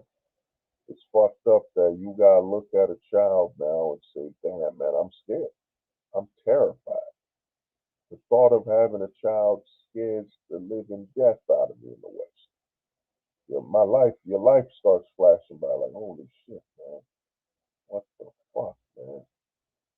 You know what I mean? I might not even make it to the 18 years. She'll put me on child support. And here's the thing: a woman left her man, and the government put him on child support. You know, she didn't want to do it, but the government did it. And for her to take him off child support, she would need a lawyer. She would need to go through a lot of bureaucracy. You know, a lot of paperwork, man. We're in the West, man. I'm not pessimistic. I'm not even realistic. I'm not a realist, no. Man, I'm a man of the black pill, man. You know, I try to read the system. I try to break it down on an absolute logical mathematical scale. And the great thing about the black pill and why channels like mine are super suppressed, why even a channel like Smash TV with 4,000 subs, you know, ain't even they're not even allowing that to grow. He puts out a video and he can't even hit like 4 to 5 thousand because they're not notifying the people that follow his channel. You know, and with AI coming, I'm gonna do a stream very soon, man. You know, because with AI coming, man, freedom of speech is going to be it's gonna be dead, man. It's gonna be warped. You know, because a lot of guys don't get it, man. The West, the West is a place of labor, work. And what's that old saying, man? You don't shit where you eat. You know, you don't shit where you eat, man. So you don't date. You gotta look at the big problem a lot of guys got is you don't get it. Look at the West as as a job, man. Eh, you're always working in the West. There is no days off. You know? Think about it. You get out of your job. You're careful what you can and can't say at your job. You know what I'm saying? You're careful. Then you leave your job. You got to be careful what you can and can't say. You can't just live your normal life anymore. The West is now a labor camp. That's all it is. You are here to make money. You're here to work. You're not here to have kids and a family. That's dead, man. I mean, be thankful your father. I mean, if you're a Zoomer, be thankful your father had you. You know what I'm saying? Be thankful. It don't matter if your father, I did a video way back called Forgive Your Father. Because, yo, be thankful, man. Forgive your father. It don't matter if your father's a drug dealer.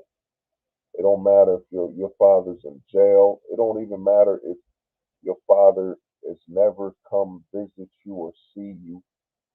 You forgive that man because at the end of the day, who opened that door for that man? You know what I'm saying? Unless your father was a taker, he took sex. You know what I'm saying? Then you could have problems with him. But if your father was a street dude and your mom just wanted to have a baby for him, hey man, how is it his fault? This is what he is. He's a street dude. He was never the father type, you know.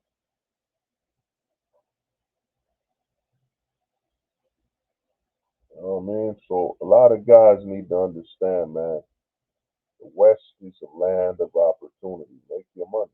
And it's a land of opportunity to succeed or destroy yourself. You know what I'm saying? The greatest gift of freedom for those that want to destroy you is that you will destroy yourself and think, because you're free.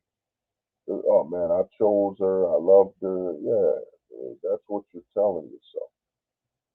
It's creating that illusion that you have freedom, and then watching you destroy yourself. You know what I'm saying? So to me, man, a lot of guys need to understand, man. You're in the West, and having children, you know, having children is the most dangerous thing you could do. Yeah, yeah, bro, you know what I'm saying? Yeah. not for raising families. Yeah. The thing is this, America, the West has become about having a family. You know what I'm saying? You can have a family. That don't mean you'll be there. You know what I'm saying? You can have children, you won't raise them. There's always it's like what's happened in America has become the monkey paw. You know, them you watch the monkey paw those type of movies, it's you ask for a wish and it always screws it up. You know what I'm saying? The monkey paw will grant you a wish and screw it up. In the West, that's what it is. Oh, you're a hardworking, good man. You got a house and all that stuff, and you want to start a family. Well, guess what? Yeah, you gotta have a family, all right, but you'll never get to see them damn children. You know what I'm saying? You could have them, you can't raise them. You know what I mean? There's no guarantee.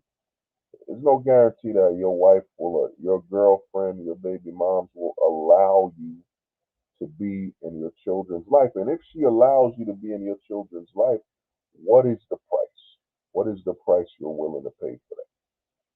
You know what I'm saying? What are you willing to pay for that? You know what I mean? What is the price you're willing to pay to experience this so-called having a family? You know. So to me, man, a lot of guys need to understand, man. The West, it's a labor. You're here to work, make your money, and progress. That's it. But since no one showed up, I'm about to close it off. But like I was saying, man, the Zoomers to end it, the Zoomers will basically lead Gen Alpha. Gen Alpha to me, man, Gen Alpha might really be the last generation. You know, they might really be the generation that kicks off the end. You know what I'm saying? I don't mean to sound like I'm talking about the Omen, on some antichrist thing. You know what I mean? Oh, David, what's good, man?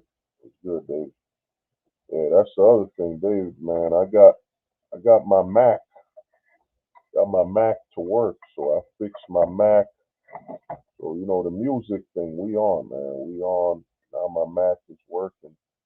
You know what I mean? I even got to record like three new songs, you know what I'm saying? Three new songs.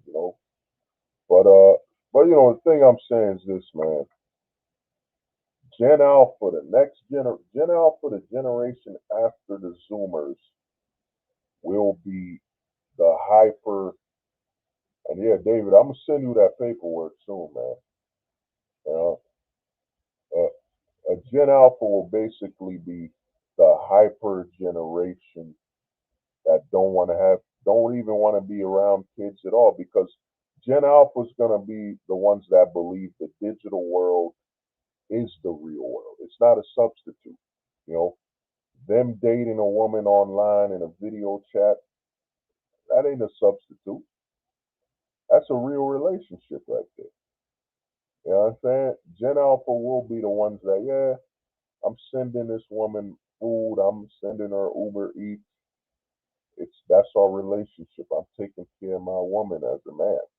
I'm providing for her. You know? So Gen Alpha, and then the other thing is Gen Alpha has been hit. Like, I'm a millennial, you know what I'm saying? Like I said, when it comes to porn has a big side effect on men, you know. Since I was a millennial, for you to get porn, uh, the time we were at as millennials, you had to get it as a magazine, a video, or if you had a computer, you might sit on your computer, do what you gotta do, and then your phone eventually hit 4G. Now the Zoomers grew up where porn is literally in their phone. They're walking around traveling with it. And what that does is a man being able to get sexual release from not touching a woman. You know what I'm saying? Not being around and then being so comfortable with that. You know what I'm saying? Then you gotta think about Conan 19. Conan 19 made it normal for men to say, yeah, man, I got a cam girl. I got my OnlyFans girl. You know what I'm saying? It made it normal. it made it normal for men to say my sexual needs. Oh, what? You know what I mean? They now don't allow males and females to kiss in movies. Quite alarming. Yeah, of course. You know, the thing is this, man, David. The narrative is that the straight man is the problem. You know, that's why we got a lot of closet content now. You know, movies.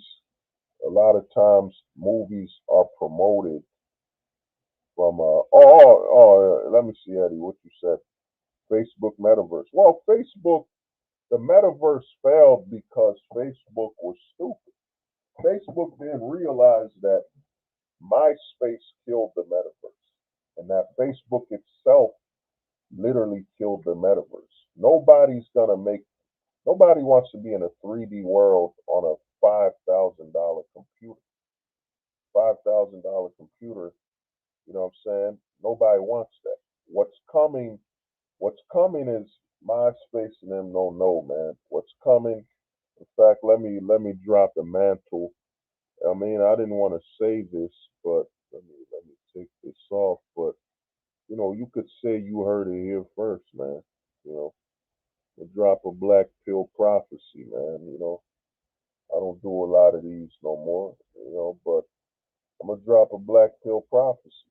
The future, the reason, the reason MySpace failed. I mean, Facebook failed with the metaverse is that it was advertising the wrong thing. It was advertising VR. The future is AR. You know what I'm saying? Pokemon Go proved that people want fiction to interact with the real world. They don't want to interact with fiction. I don't want to have to plug into something to interact with it. No, man.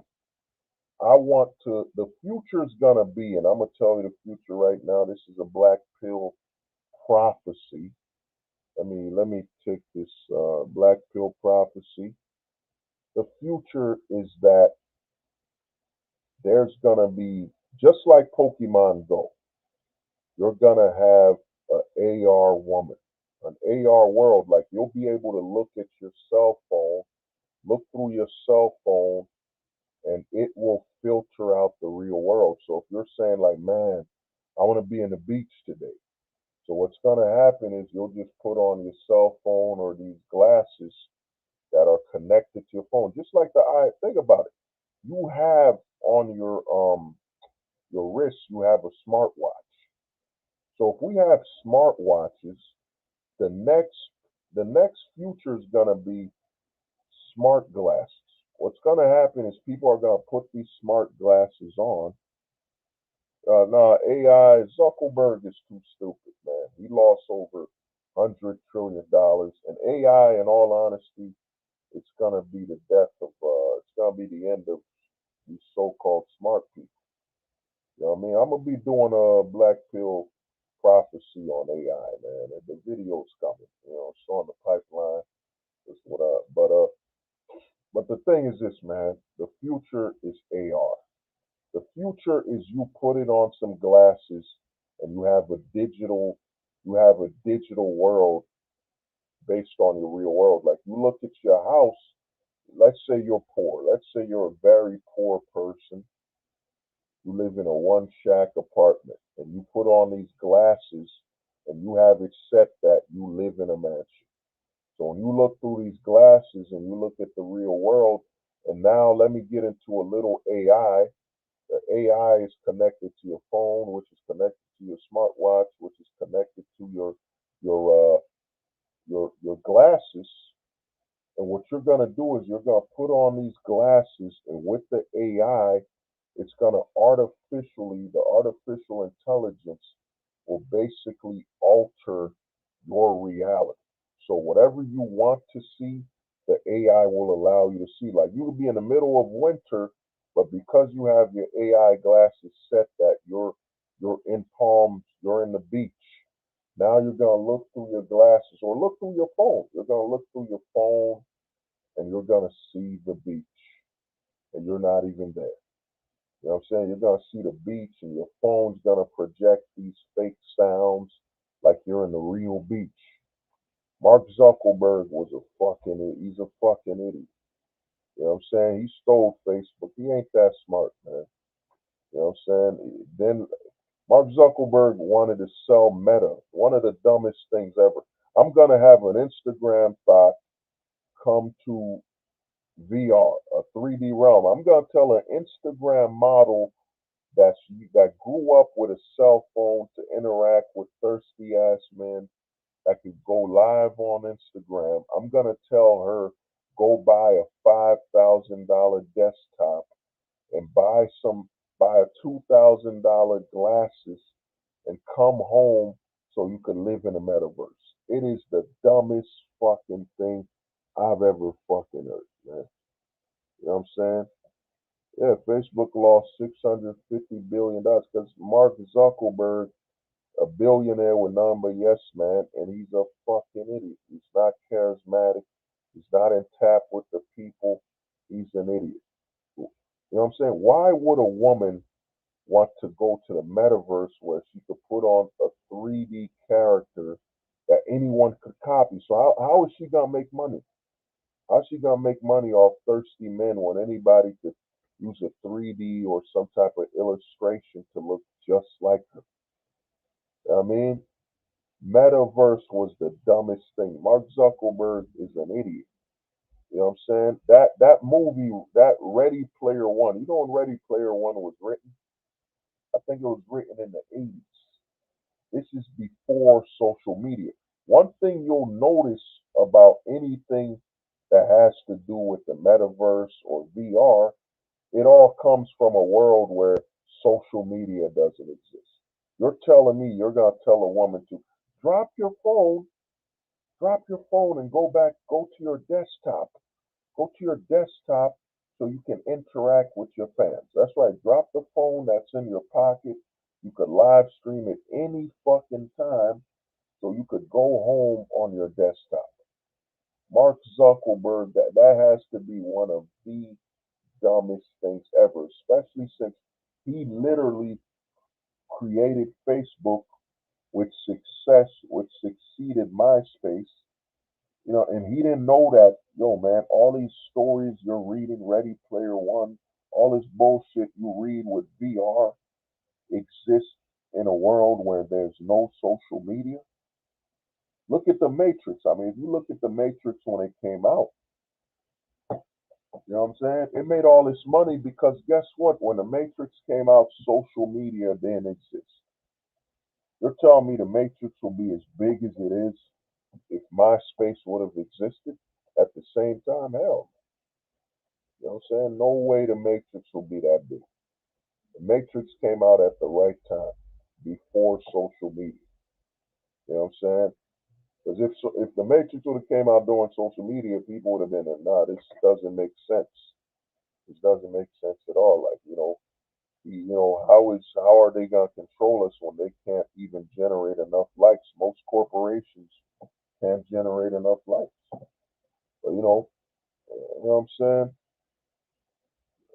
Black pill. Yeah, the black pill is deep. This is a clear understanding of future. Yeah, the various. Well, the black pill, man. The greatest thing about the black pill is you're just trying to understand how things work.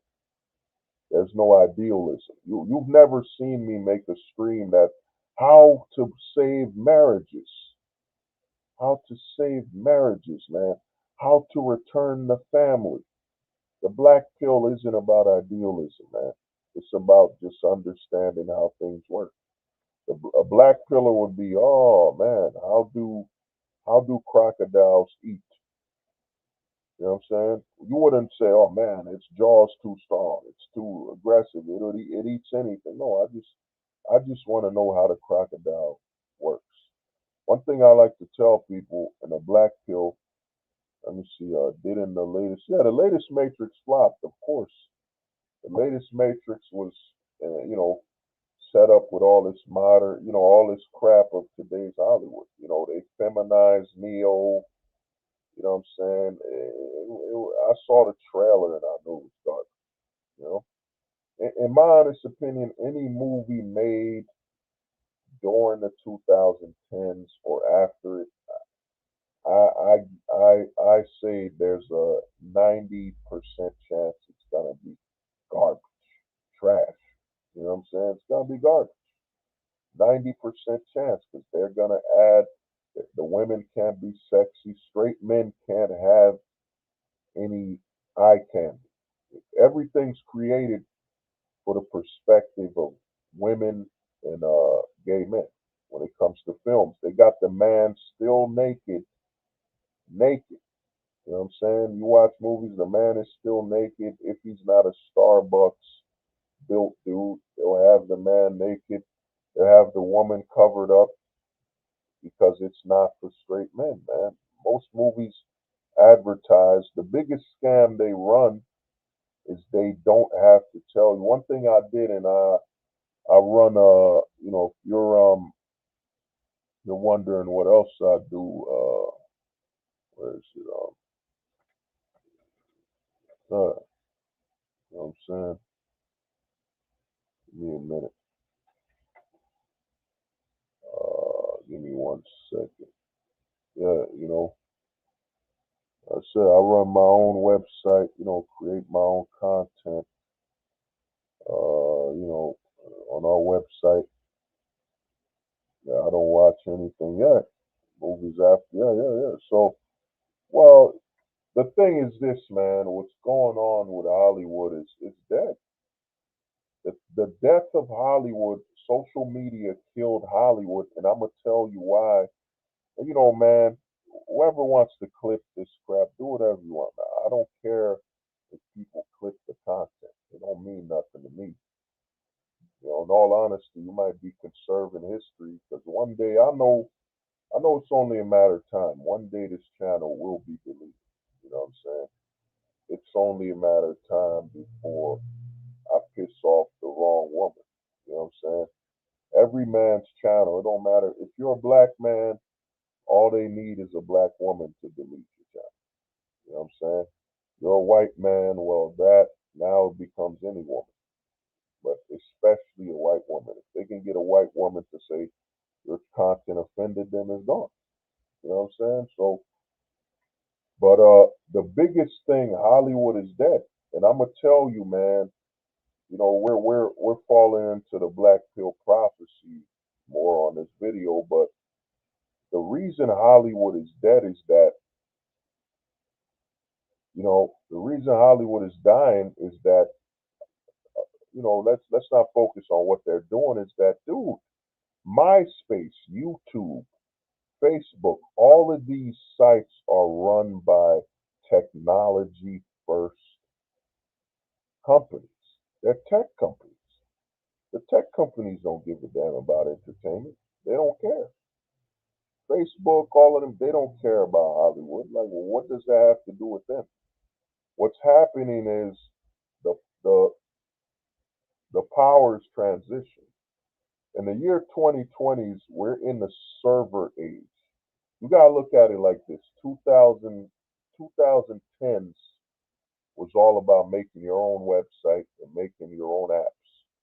Websites and apps were the name of the game of the 2010s. Now the 2020s, it's going to be all about making your own social media, making your own things that require servers. The age we're in, it's all about the servers. As for Hollywood, Hollywood is dying because these tech giants, they don't need Hollywood. They're here to funnel and give freedom to the people. They want you to create your own entertainment. They'll make more money if they can get hundreds and millions of people, billions. Facebook got over 1 billion users. You know what I'm saying? Over 2 billion people on Facebook. Over 900 million on Instagram, or over 1 billion. You know what I'm saying? It makes them more money. And another thing is with AI, this is a preview for the AI stream, but with AI, people will be able to generate entertainment. And when people can generate entertainment, you know, the servers, they could sell more server space. You know what I'm saying? They could sell more server space. We're in the age of traditional entertainment is dead. They chose death too. You know what I'm saying? Hollywood chose death, propaganda. You know what I'm saying? You got Hollywood making all these garbage ass movies thinking, oh my God, we're the only source of entertainment for these people. No, you're not. You got hundreds of millions of people listening to Joe Rogan a podcast. You got hundreds of millions of people listening and watching YouTubers all day.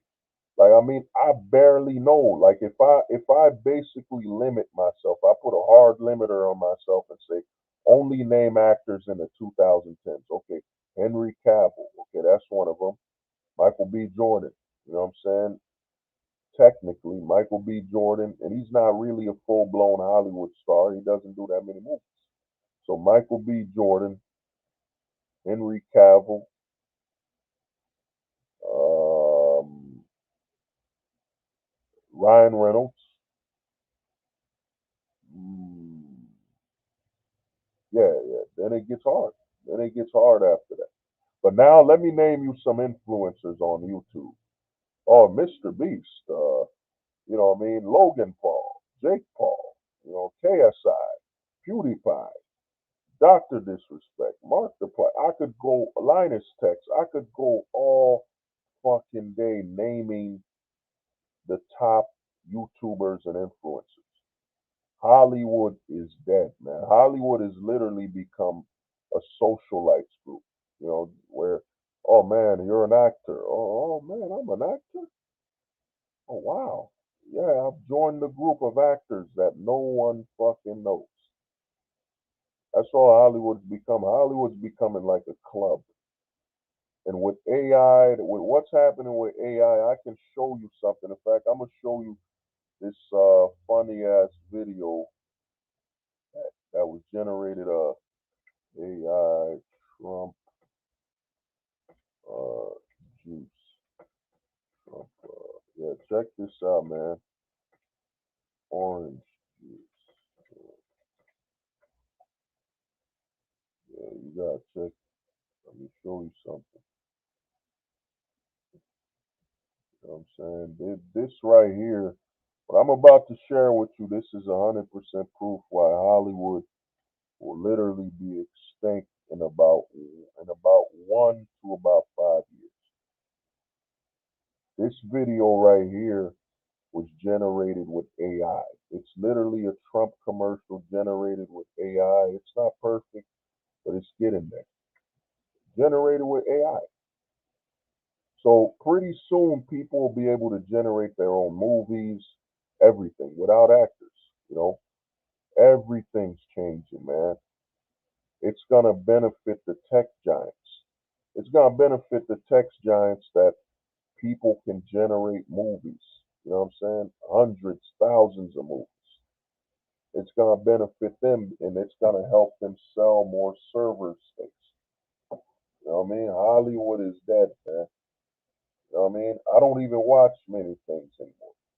Because, A, when I watch things, and the reason I bring this up is that Hollywood utilizes a big, yeah, Nezzy Nez, my man, watch that. Watch that video, bro. Hollywood, the reason I don't watch that much Hollywood stuff is Hollywood, and I'm going to do this with my own content. You know what I'm saying?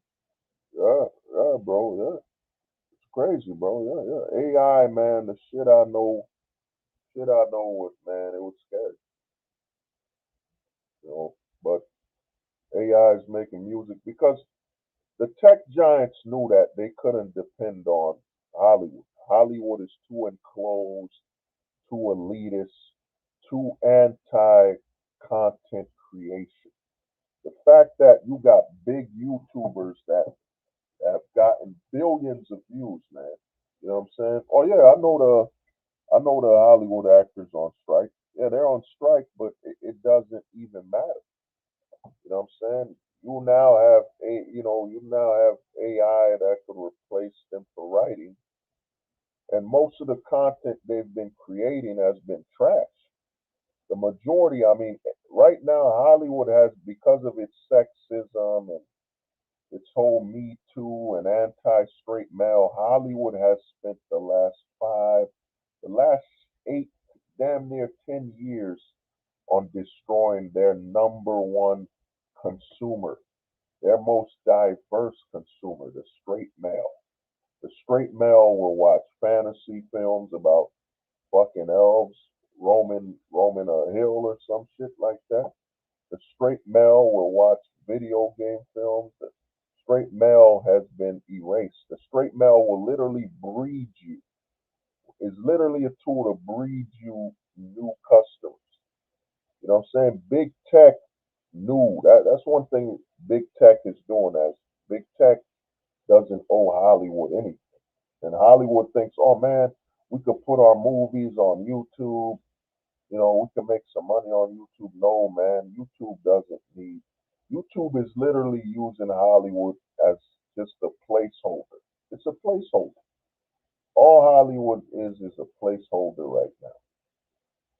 Once AI and all this technology can literally generate films and generate entertainment, even if there's copyright issues, that don't matter. That's why there's been donations. That's why there's donation buttons on YouTube. You know what I'm saying? There's been ways to substitute getting paid for copyrights. You know what I'm saying? The big tech companies knew that they couldn't make enough money with Hollywood. You know, Hollywood takes so much time to make content. Then Hollywood has all this agenda, propaganda, you name it, all that crap. So there's a high risk of losing money. And Hollywood will never expand quick enough for the servers to make money. Just picture, man. Just picture like you're watching Lord of the Rings. Remember, Lord of the Rings is like 8, 9 hours. And you now have an AI where you fed it Lord of the Rings and you say, make me a sequel. And it generates that sequel. Shit is about to change, man. The change is already coming. And with Hollywood chose death. When YouTubers were blowing up, you think Hollywood will be, oh my God, look at this YouTuber that makes films or comedies. He's getting skits. He's got billions of people laughing. He's getting views. Let's hire him, give him a job. You know what I'm saying? Let's make skits with him. Nope. Hollywood said, no, we can do better. We can do better. And then it never did. SNL is literally garbage right now. You know, Saturday Night Live is pure trash. You know what I'm saying? Saturday Night Live is what you play when you can't take a shit. Like you gotta push it off. You need to be, you know what I'm saying? You don't want to laugh, you just want to be angry. Play some Saturday Night Live from it's Saturday Night Live while you're taking a shit. You're like, oh man, whew, I pushed it out. You know, so there's a lot going on, man. There's a lot going on, and you know, the future is gonna be something else, man. And the future ain't that far away. The future, and I'm gonna tell you something before I leave. Don't listen to all these so-called elites, you know, Mark Zuckerberg saying, Elon Musk, that bum, telling you, well, man, AI is gonna destroy the world and all that. If it's gonna destroy the world, why would billionaires let that happen? Why would and I know a lot of people put, well, they're making AI robots. Yeah, they can make robots. And when people can sue, the lawsuits that people can run, yeah, come on, man. And the biggest fear, like I've been telling people this, no one takes it to heart. The reason your Elon Musk and all of them hate AI is that AI is doing something that has never been done in man's history. AI can translate intelligence. It can translate high vocabulary and intelligence to low understandable vocabulary. Elon Musk could talk about the jet propulsion of the napalm, electron, Voltron, and Eisenhower. And I just tell ChatGPT, he'll translate what he just said to where a 8-year-old, 8th grader could understand. Bam.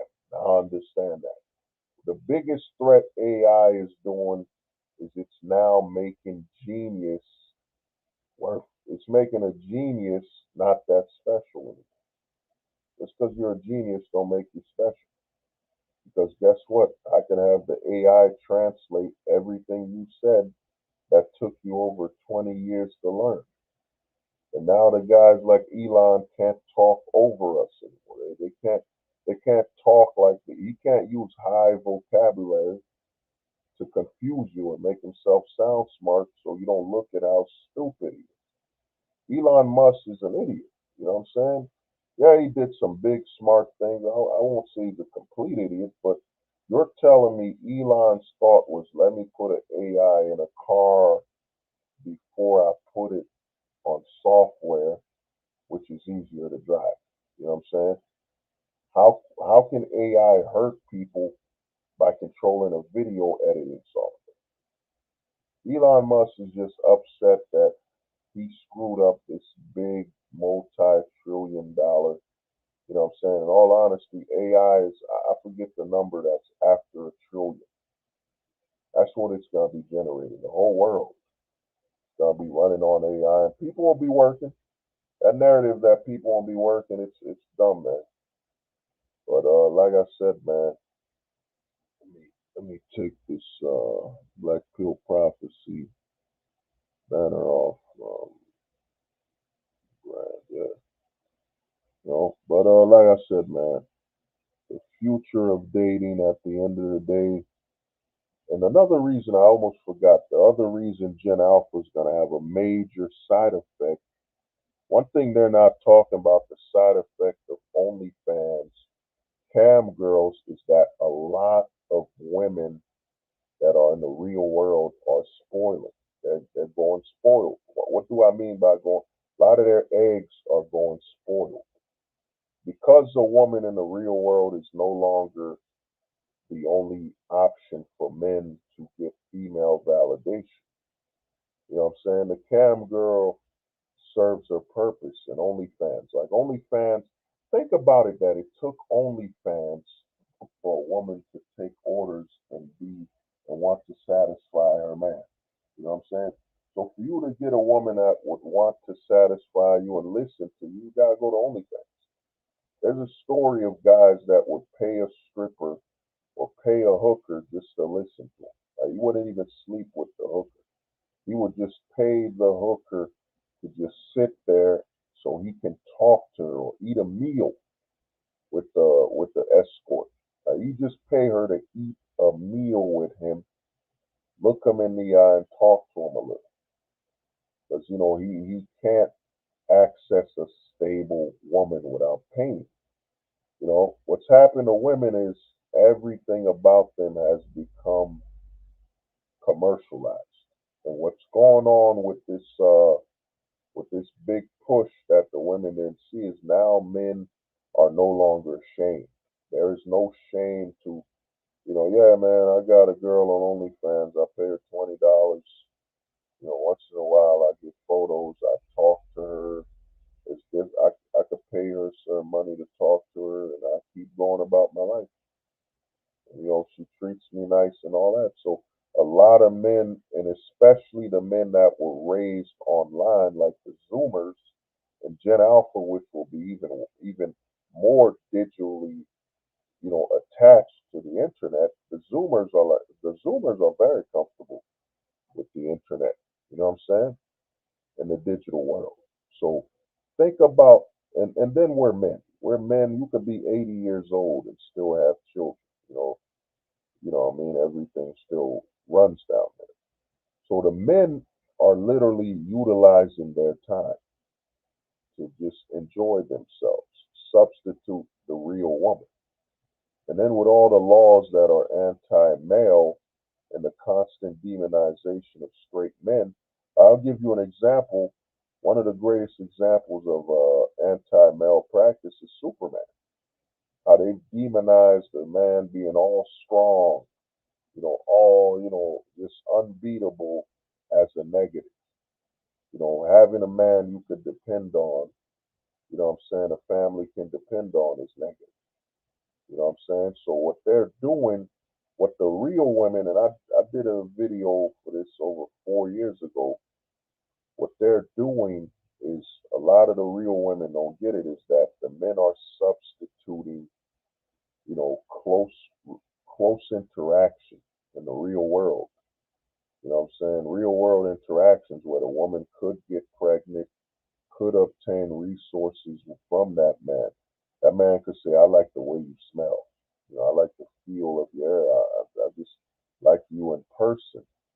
Now the women will just spoil even more. You're gonna see a damn epidemic, a plague of women just saying, yeah, I'm getting too old. I can't have kids. I can't find a man.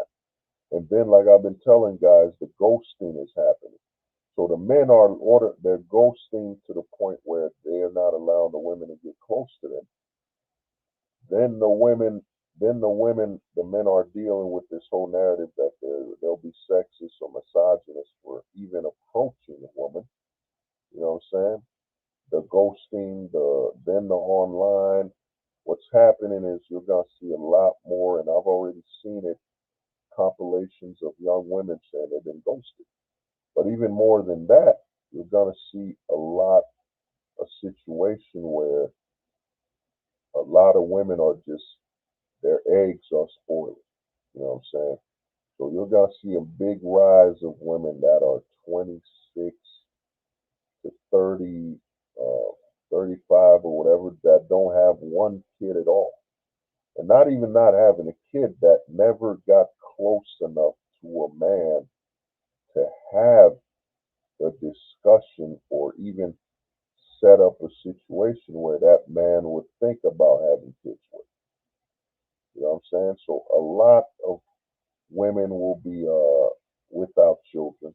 Of course, they'll be putting that energy into their pets and dogs. But the thing is this, what society sold women is, and I don't need no man, that narrative is that it's really, that narrative, if you translate it, it's really the women committing to not experiencing the full experience of being a woman, which is the potential of having a child,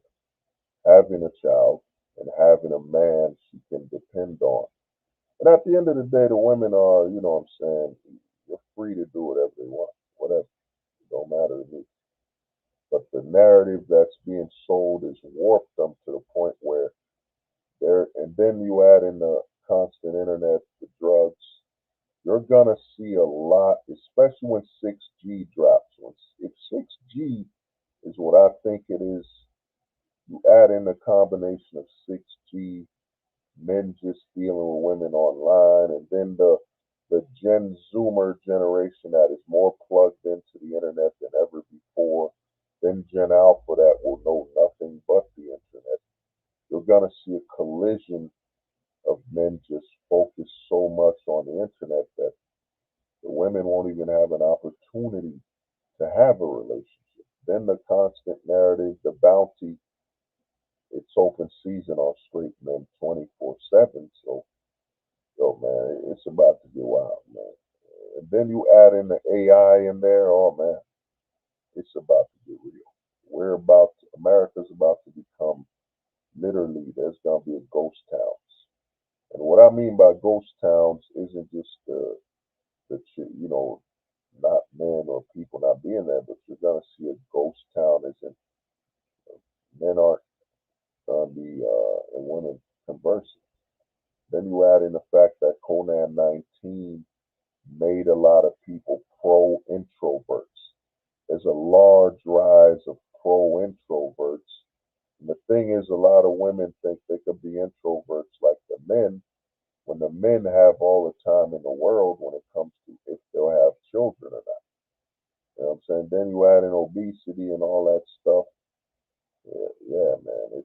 It's just, you know, we'll see what happens, but it's gonna be wild. But I want to thank everybody. Like I said, man, I want to thank everyone for you know, getting to 900 subs. Means a lot, and you know, hopefully we can get to that 1,000. If this channel gets to 1,000, I was gonna get the philosophy connected to the monetization to attempt to shield it. Because to me, if you can play, if you're monetized, YouTube will leave. Well, they'll still mess with you, but it's an easier route to manipulate the the monetization. I mean the views and notifications. But another thing is, like I said, this channel is about to change a lot. There's a lot of stuff that's gonna happen. I hope the homie Eddie, man, I'm telling you for real, man, please, you need to copyright that HWAT, man. Copyright that ASAP. For real, man. You need to copyright that, man. You need to copyright that for real. That hawk, whatever it is. Yeah, imaginative vision of the future. Yeah. Well, the thing is, bro, it ain't even imagination. The future is already here. The narrative is to keep telling us, oh, it's 4 to 5 years from now. No, it ain't, man. We're already here. We're literally, in all honesty, I think, in all honesty, we're about if a major change were to happen, 6 to 9 months in about probably 2 years. You know what I'm saying? 2 years. But to me, it reached 900. But I got something I'm working on very soon. If all goes well, man, trust me, won't even need YouTube anymore. You know what I'm saying? There's some stuff I'm working on that it's gonna change a lot of things, man. A lot of things are going to change. But I want to thank everybody for being up here, man. And like I said, this is the future of dating. You know, this is the future for Gen Alpha. Gen Alpha will be the future. I mean, there's a little more, there's a few things, but Gen Alpha, this will be normal. You know what I'm saying? And the funny thing is about what's normal about this is that image of that woman, that might not even be a real woman. That might just be an AI. That might be a video projected image of a woman. The thing is, the Gen Alpha male will be so plugged into the internet that it will all be normal. Sexual needs, companion needs, everything will be normal to them if it's just the internet. It don't matter. And another thing with Gen Alpha is Gen Alpha, unlike the Zoomers, you gotta think the Zoomers came in during Me Too, times up, misogynist, toxic masculinity. Gen Alpha this will be normal to them. Their norm, Gen Alpha's norm is knowing their existence is toxic masculinity, that their existence is misogyny. The Gen Alpha male will be detached from the physical woman. You know what I'm saying? The detachment issue is going to be extreme. You know what I'm saying? And then women's biology, when it comes to, I don't do the whole manosphere hypergamy bullshit. You know what I mean? But women's biology of their eggs. You know what I'm saying? Women running out of eggs and being somewhat baby crazy, have baby rabies, which might lead them to buying a lot of pets, just going insane. The women will suffer far more with mental illness and issues than the men. The men, we got what we need. Like, I'm gonna tell you something. I'm gonna give you an advice when it comes to video games. If you're a gamer, the game I would recommend right now is what is it? Mount Mountain. Give me a minute. Mount Blade. Give me a second. Yeah, man. The game I would recommend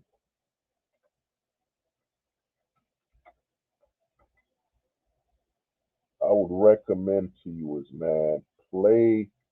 You got a PC or a console, get your hands on, Mountain Blade Bannerlord. Let me get the ad. I don't know why the hell the ad didn't show up. Give me 1 second. That mountain blade. You know what I'm saying? Get your hands on this game.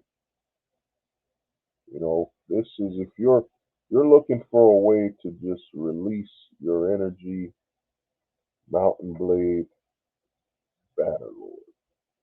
You know what I'm saying? Get this game. And another thing I gotta say, and I almost forgot it. I said it on a previous stream. I probably have to make it at its own video, but a game that is very big right now is Demon Souls, Dark Souls, um, whatever that ring, Elden Ring. A lot of people need to ask themselves, how come Demon Souls and all these dark games, these games where it's just dark and just, you know what I'm saying? There's no life, there's demons and all, you gotta slay them and kill them and all that. It's because those games reflect the reality we live in. The reality we live in ain't Grand Theft Auto and all that. No, the reality is we have unnatural things coming at us for being straight men. You have unnatural, you know what I'm saying, people doing body dysmorphia. You got a lot of drag and all that coming after straight men. So as a straight man, how do you take out your frustration on the ugliness of society, the ugliness that's coming after you in the real world? Well, how do you do that? You play games such as Dark Souls, Demon Souls, where you're slaying monsters. Because in real life, the monsters that are coming after you, you can't legally defend yourself. You know what I'm saying? It's called toxic masculinity. You know what I'm saying? Overweight, hippo built, monstrous land whales coming after you. You know what I mean? What are you gonna do? Nothing. You know what I'm saying? Then you got protect the drag, and you know, you got movements telling you you should be accepting, you know, you're not a straight man, or if you're being discriminating if you don't date trans. You have nothing but the ugliness of this world coming after you for being a straight man. So a lot of straight men are now playing more darker games. Some are playing it subconsciously, and they don't know why. They don't know why they are buying the same game over and over again, where you just kill a monstrous creature, a demonic looking thing. Because dude, that's the real world now. What's coming after straight men, demonic, demon looking things that have messed up their bodies, looking crazy. You know what I'm saying? Make you kind of want to vomit. You know what I mean? You get a weird look in your eye. You just feel sick because you know they're praying at you. That's why a lot of men are playing Dark Souls and all that stuff like never before. Because in those games where you're slaying demons and the world is just ugly, you're slaying the ugliness that you see in this real world. But you know, this has been Hold the Truth Hostage, and so I want to thank everybody for coming to the stream, and everyone has a safe, good day, and peace out. They said the truth won't survive beside the lies that